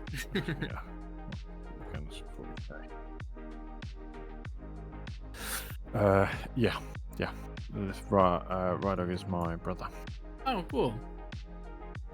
Um, That's exciting. okay, it's on the Switch as well. The Mechanis.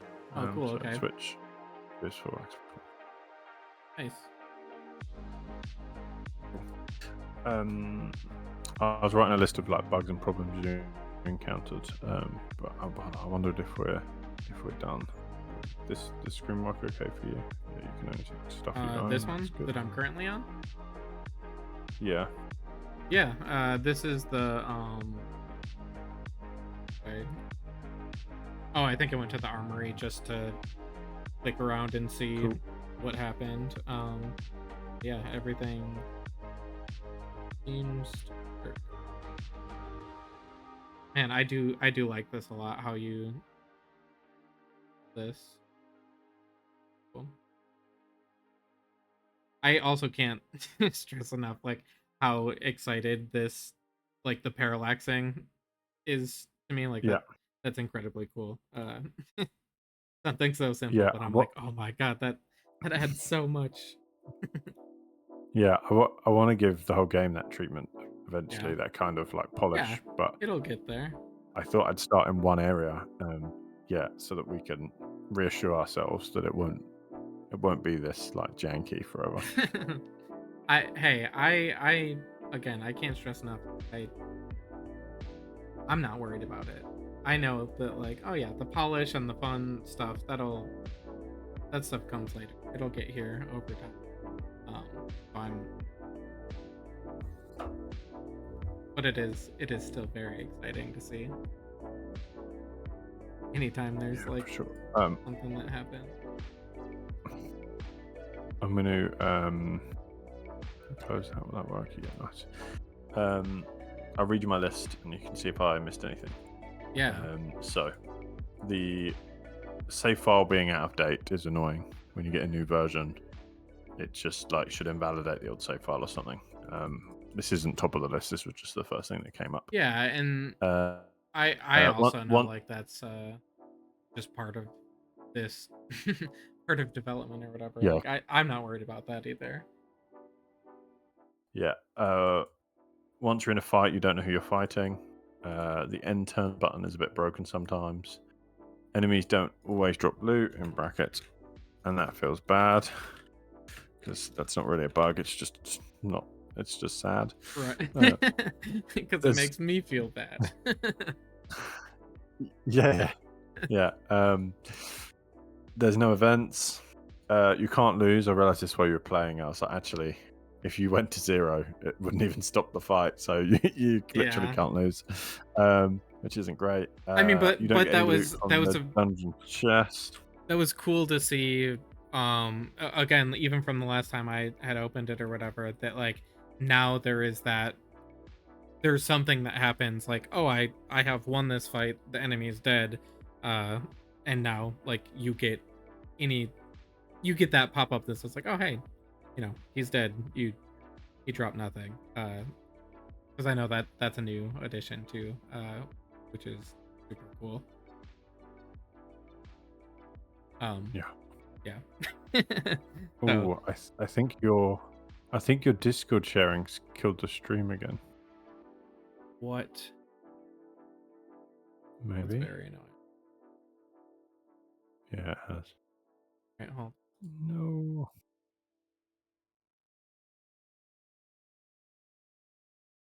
So weird. Yeah, it is completely frozen.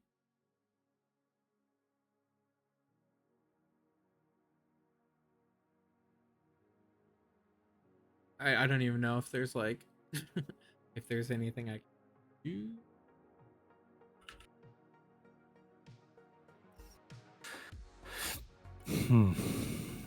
Frustrating.